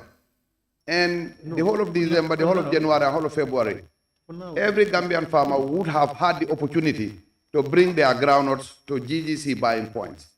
We have over 80 buying points in the country. Our assessments are, yes, by now every farmer would have had the opportunity to sell their nuts. But if there are farmers that have not, and we were the one who made a press release based on law that people who want to export require a permit. Now, a press conference is being held at GGC allowing farmers, that part is being waived. So they can sell their nuts at any point to anybody. But as a government, we have a limit to our funding. And I'm sure you are fully aware of that. And we do not have the capacity to continue buying now that we've spent 1.5 billion Gambian dollars in only one trading season is it is unprecedented. And our position at the moment is we've purchased all the nuts that we could have purchased, and farmers had ample opportunity to bring their nuts to all the buying points, and the nuts that are left out there, we are allowing them to take it to any buying point of their choice and sell to any individual of their choice. Thank you. Honorable Member for Sani Mentoring. Thank you very much, Honorable Speaker. Honorable Minister, what would be your evidence with regards to farmers would have sold all the groundnuts they might be having, and when government was still having the money at least to get those groundnuts from the farmers? Thank you.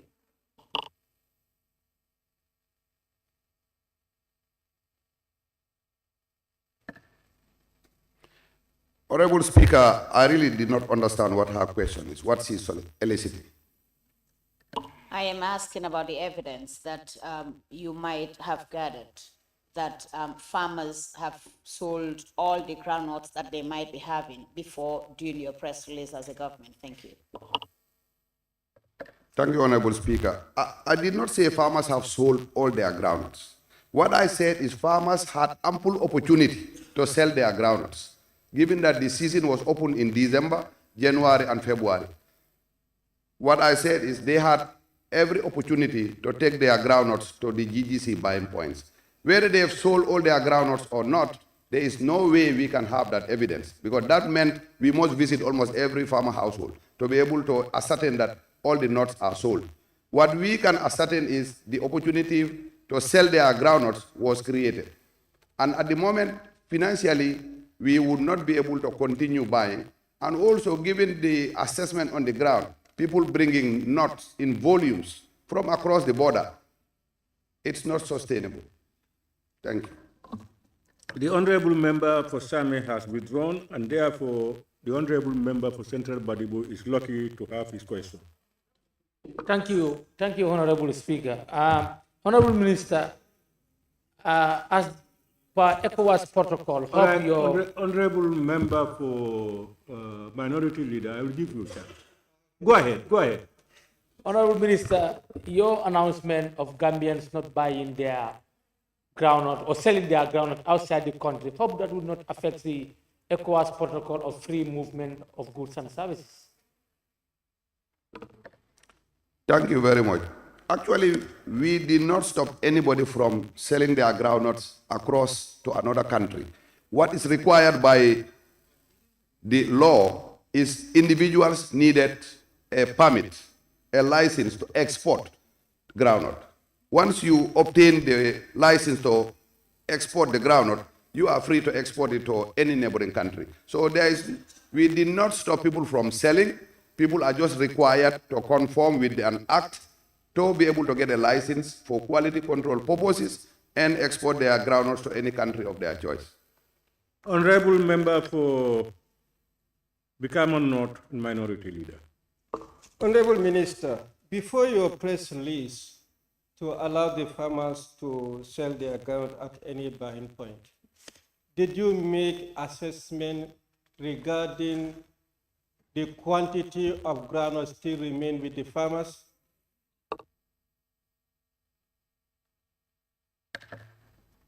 Thank you, Honorable Speaker. It sounds like that was the exact question asked earlier.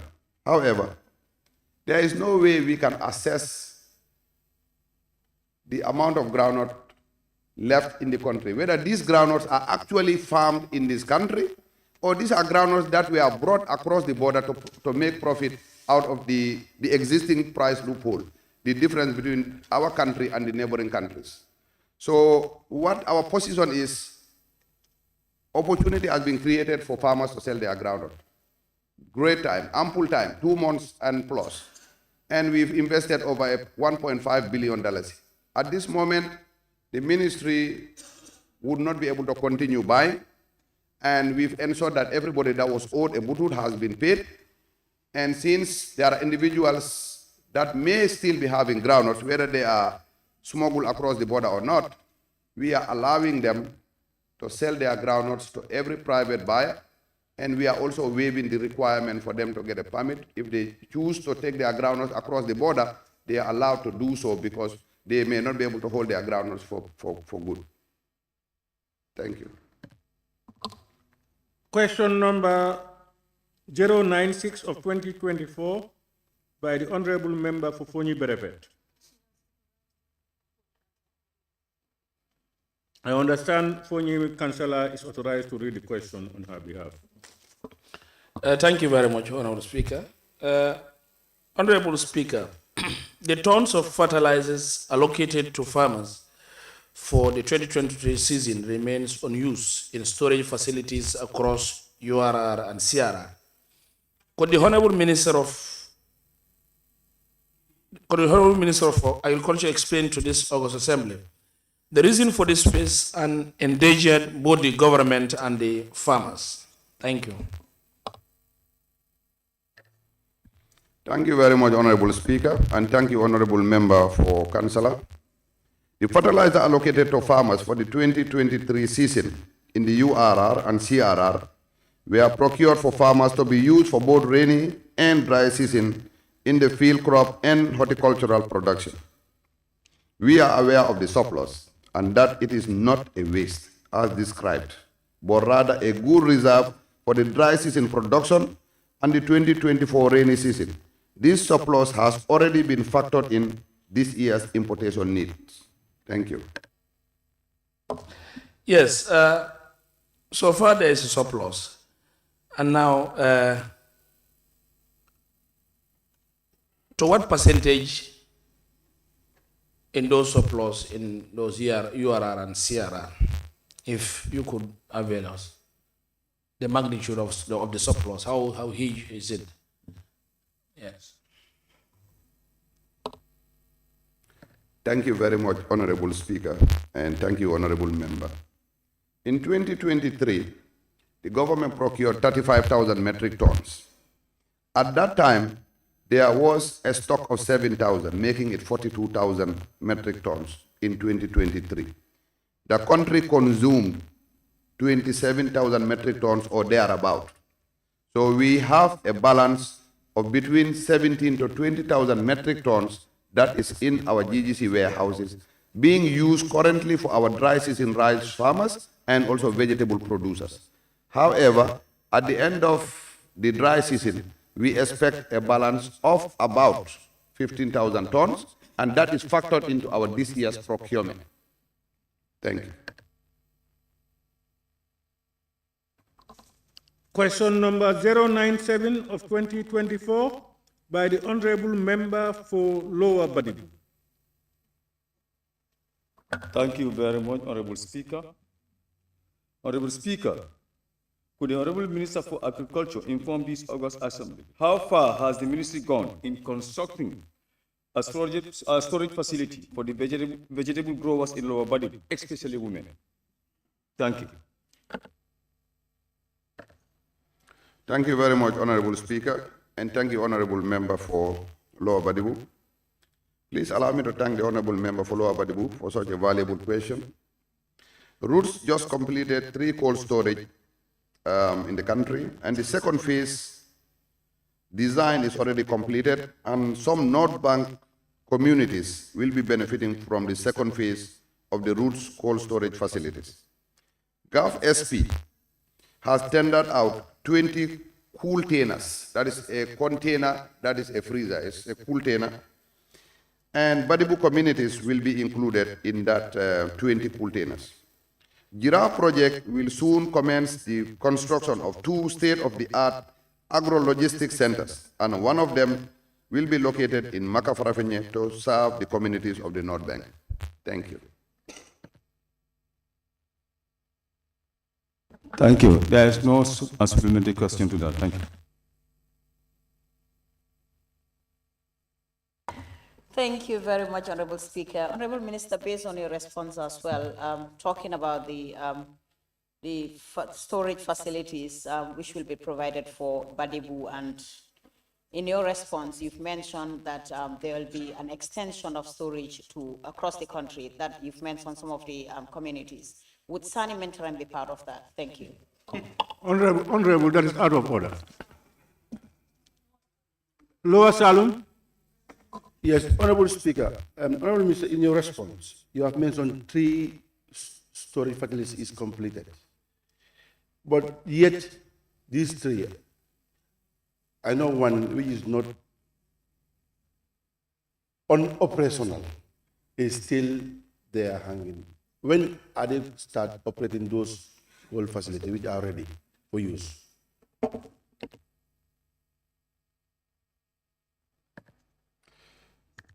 Thank you, Honorable Speaker. Thank you, Honorable, for Lower Salum.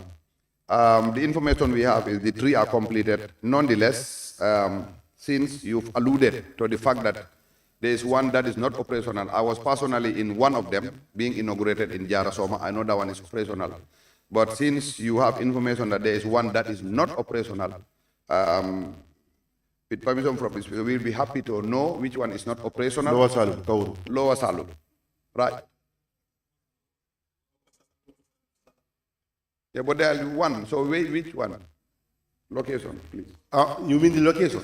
Lower Salum, Kauru. Okay. I think, Mr. Speaker, if you permit us, we will find out why it is not operational, and we will furnish the office of the clerk with information to that effect. Thank you. We know the members like to dribble like Maradona to think they can get to where their constituency needs are. If members want to have that, please, you have all rights to ask your questions. Please. Central Badibu. Honorable Speaker, Honorable Minister, are you aware of any construction of a seed store in Bani village in Lower Badibu? Yeah, it's part of the original question. No. Lower Badibu, the honorable member asked about construction of a facility. I'm asking whether he's aware of one that is happening now. Honorable member. Bani is within Lower Badibu. It's Lower Badibu that I'm asking. No, what I'm saying is, you are talking about a seed store. Huh? Am I right? This one is talking about vegetable growers. What are you talking about?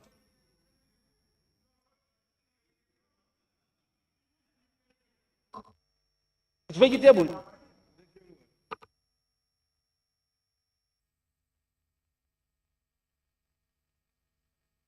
Honorable Minister, are you aware of a storage facility being constructed in Bani village in Lower Badibu?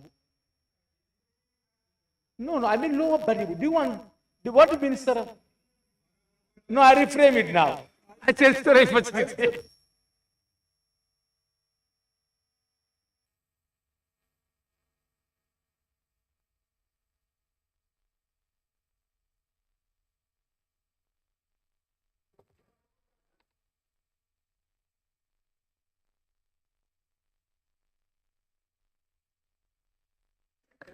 Thank you, Honorable Speaker, and thank you, Honorable, for Badibu. Actually, no, I'm not aware. I will check with my technicians. Question number 098 of 2024 by the Honorable Member for Tumanna. Thank you very much, Honorable Speaker. Honorable Speaker, could the Honorable Minister for Agriculture inform this August Assembly on the Ministry's plan to make groundnut purchasing effective and efficient and yet secured, avoiding credit buying, which cause suffering on our farmers in accessing their monies, which is really making them to lose confidence in the ministry and the government of Gambia. Thank you.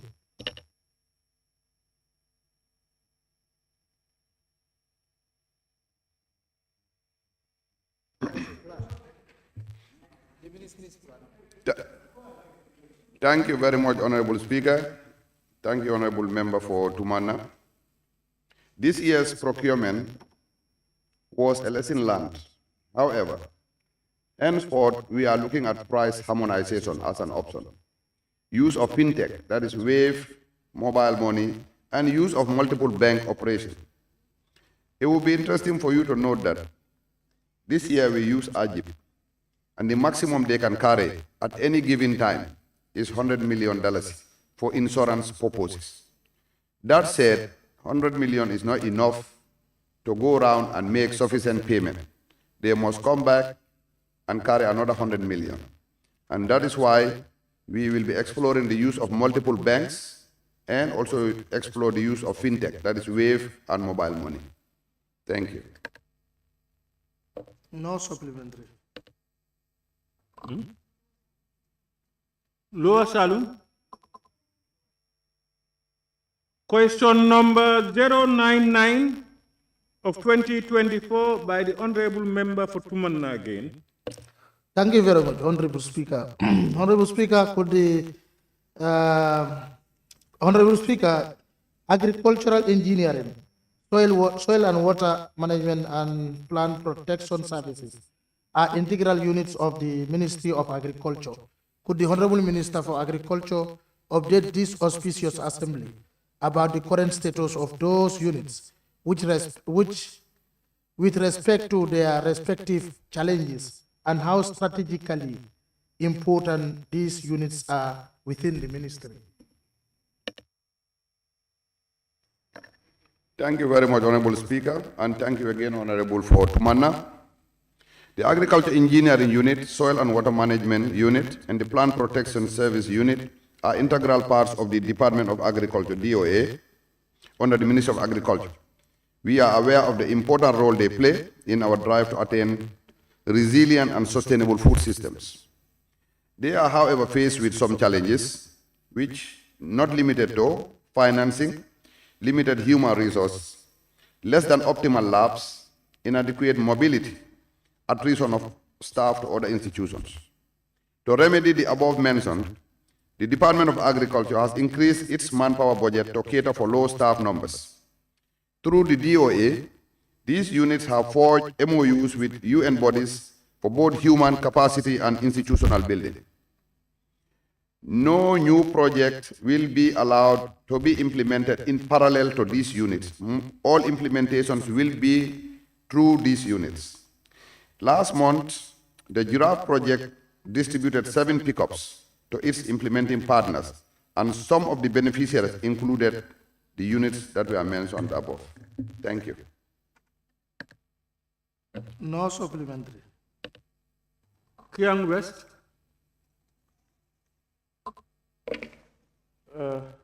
Honorable Minister, soil fertility mapping is an important component of proper soil management, as indicated in the parent question.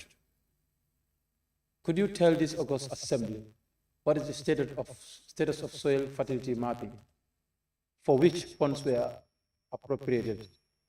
Loan, $1 million loan. Can you please update this Assembly about that? That is substantive. Question number 100, 2024, Member for Tumanna again. Thank you very much, Honorable Speaker. Honorable Speaker, most of the agricultural project staffs are almost working in isolation without our regional agricultural directorates, who know little about those projects. This is causing lots of problems, including lack of institutional memory of the projects and limiting parliamentary oversight over those projects, etc. Could the Honorable Minister for Agriculture inform this August Assembly if his ministry is aware of the said problems, the said trouble, and what are they doing about it? Thank you. Thank you very much, Honorable Speaker, and thank you again, Honorable for Tumanna. The issue of most projects at the Ministry of Agriculture intervening at different parts of the country without the involvement of the regional agricultural directorate also came up in our recent retreat held 2 weeks ago, and it was resolved that all interventions by any project in any of the regions should be engaged through the regional directorates. As we speak, all regional directorates receive DSA and fuel for implementation and supervision of project activities. 6 pickups to all our regional directorates procured by the projects. Over 60 motorcycles have been distributed to our frontline staff by the projects And besides, the project supports the regional agricultural directorates and their extension staff through training and technology support. Finally, Mr. Speaker, 80% of the activities of the regional agricultural directorates are project-driven and funded, and this notion of projects working in isolation is actually a misnomer. No supplementary. Honorable Member for Lower Salem. Yes, Honorable Speaker, because these are issues where when we had oversight, it was raised. Honorable Minister, do you have any policy that will be able to tackle this misunderstanding of the DOA and the projects, whereby not only verbally, but a policy document that will be guiding the principles?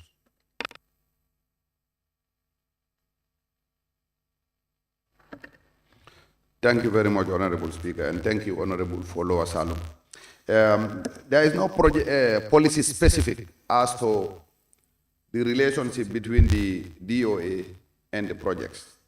But I want to assure this August Assembly that as we speak, apart from the Roots project, which is operating even with structures all the way to the regional level, there is not a single project under the Ministry of Agriculture that have structures at regional or constituency level.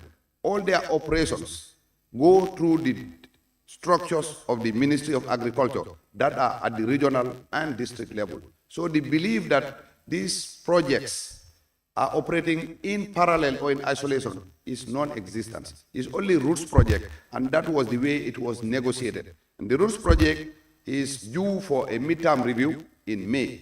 And this is one of the things that we will be bringing up. However, there is not a single project under the Ministry of Agriculture that has structures regional to constituency level. All their operations are done through the ARDs, that is the Regional Agricultural Directorates. And like I said in the earlier answer, they receive DSA for project supervision and fuel supplies and also training. Thank you. Honorable Member for Janjambure. Thank you very much, Honorable Speaker, and thank you, Honorable Minister. But it seems some of us are a bit confused, considering the feedbacks we have been receiving from your own regional directorates, more so the regional directors. Moving forward, do you have any plans to come up with a policy direction that will help to resolve the misunderstanding in between the regional directorates and as well as the projects in the regions? Thank you. Thank you very much, Honorable Speaker. Thank you, Honorable Janjan Bure. We are so grateful for your oversight function, and it has immensely helped us in moving the ministry forward.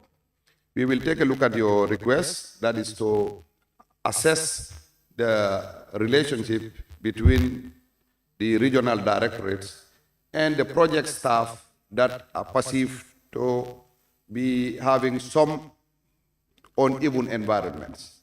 That said, once that assessment is done, we may come up with a policy paper that will, for good, address this issue of projects operating parallelly or operating in isolation from the staff of the Department of Agriculture. Thank you. Question number 101 of 2024 by the Honorable Member for Tumanna. Thank you very much, Honorable Speaker. Honorable Speaker, could the Honorable Minister for Agriculture inform this August Assembly whether the ministry has any plan to revitalize cooperative societies across the country, considering the impact of these societies in our agriculture sector during the First Republic, and this can still turn around the government heavy spending on agriculture, which is almost not yielding desired result. Thank you.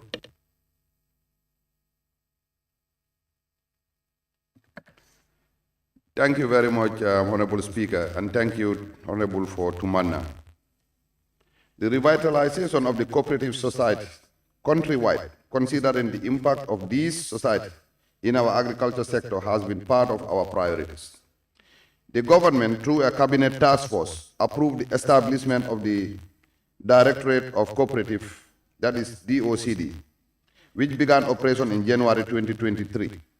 Recently, to be specific, February 29th, which is almost a week ago, Cabinet approved the proposed organogram of the operationalization of this important new department.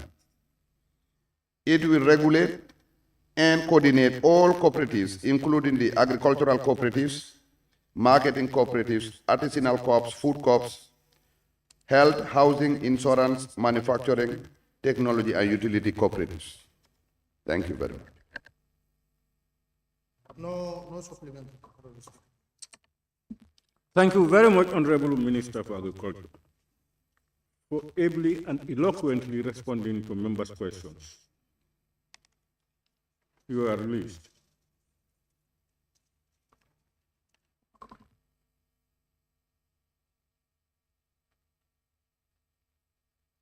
Questions for oral answer by the Honorable Minister for Lands and Regional Government.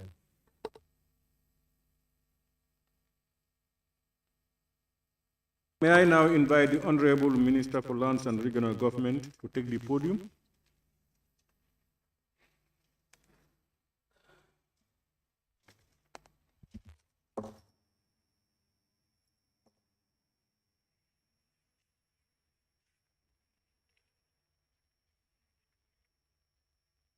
Question number 087 of 2024 by the Honorable Member for Basse. Authorize all Yundum. Question number 088 of 2024 by the Honorable Member for Sani Mentereng. Thank you very much, Honorable Speaker. Could the Honorable Minister for Lands and Regional Government inform this August Assembly of the Ministry's plan to construct a standard market for the people of Tintinto community, considering the population size? Thank you.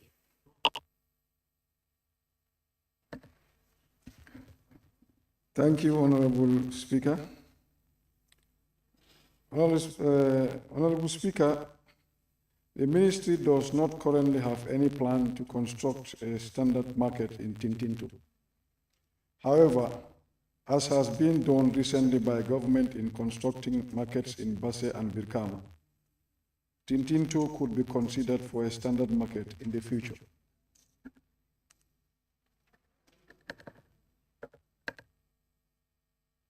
Question number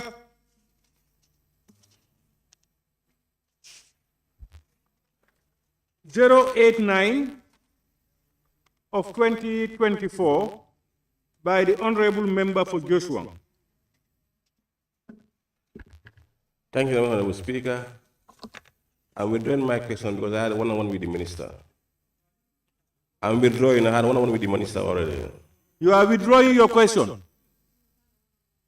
Yes.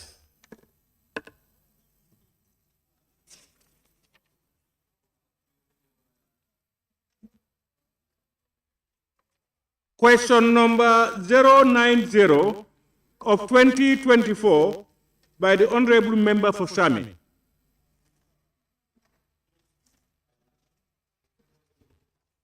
Pardon?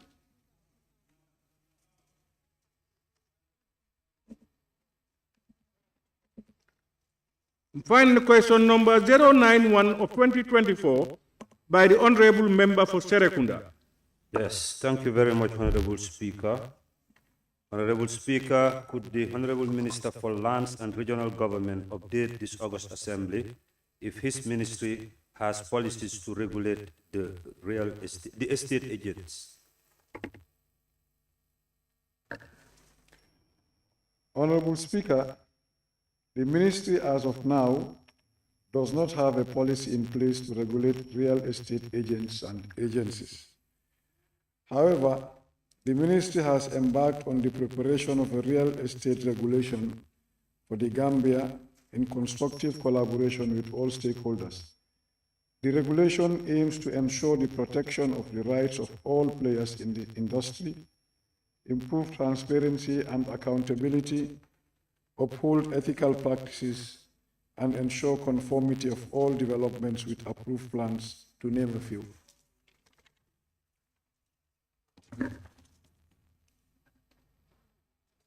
Supplementary question. Are estate agents mandated to sell lands without developing them? Pardon, I didn't get that. And whether estate agencies are mandated to sell lands without developing them? Well, the issue of the sale of land between estate agencies and the clients, whether developed or not developed, I think is a matter for the two parties. I know that some estate agencies sell land that are developed, others would sell those that are just empty pieces of land. So for the ministry, as far as that transaction is concerned, things should be a matter between the estate agency and the client. In the case of the land that is developed, the issue of the building permits will have to be secured. Thank you. Another supplementary question. So that means that, but anyway, what also, are there any policies that determines the price of lands depending on the location? Well, as far as the ministry is concerned, we have not got that determination, but we are aware that for the purpose of tax payments, the GRA has actually determined the cost of land in certain localities for the purpose of tax payments. But for the ministry to say that, you know, the cost of land per square meter in this area is going to be X and Y in another area, that has not happened. Honorable Member for Janjambure. Thank you very much, Honorable Speaker. And Honorable Minister, in your response, you said the Ministry of Lands is without a policy document to direct their activities or operations. But then you are committed to developing a regulation to guide the process. In between a regulation and a policy, what do you think would be the best framework to guide the process of agents in this country, or estate agents? Well, the two will have to go hand in hand, because the regulation is going to be taking care of the legal aspect, and the policy will now deal with issues of, operations and processes. As has been alluded to earlier, there is not a policy in place, currently. And depending on the transaction between the estate agency and the client, what is being used to guide them is the land, laws with respect to maybe leases, etc. But the need for a policy that would be regulating these estate agencies is there, and the ministry is working on that. Honorable Member for Kiang West. Honorable Minister, sustainable land management is key. And what emergency measure can we put in place to regulate the real estate, to ensure that we sustainably manage the land before that regulation you're talking about is formulated?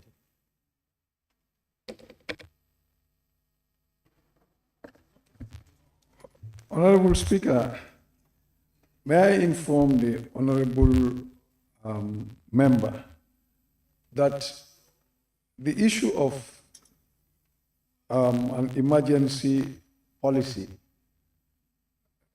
should not be what would drive the regulation or policy regarding the issue of land being sold by estate agencies. If you look at the land that are being purchased by people from estate agencies, most of the time are lands that these estate agencies would have secured from individuals or communities. And they are not state land. So for the ministry, when these transactions happen, what the ministry does is to make sure that the documentation that is required for a building to be constructed or, a permit to be given, this is what the ministry concentrates on. But really, you want to come up with a policy on a matter that is between a client and the, service provider, without having a policy that is going to guide it generally, would not be, very easy to deal with. That's why we want to focus on getting the policy and the regulation. But for now, the transaction between the client and the, service provider, as far as these estate agencies are concerned, if you look at the issue of the land in question, it's also, either owned by individuals or owned by communities. Honorable Member for Lower Salu.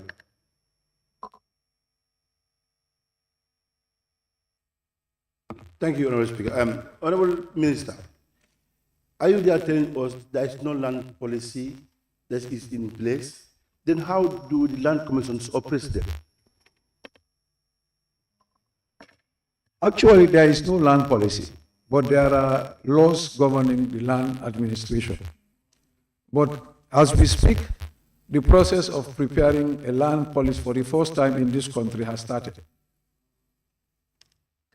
Thank you very much, Honorable Minister, Honorable Speaker, for ably answering to the questions of honorable members. Honorable all of Speaker, you, Honorable Speaker, your questions and staying and listening to the questions. Honorable members, Honorable Speaker, I now put the question. Honorable Speaker, Be resolved that this August Assembly will stand adjourned until Thursday, 7th March 2024 at 10 a.m. Those in favor, please say aye. Those not in favor, please say no. The ayes have it. This Assembly now stand adjourned until Thursday, 7th March 2024 at 10 a.m. prompt.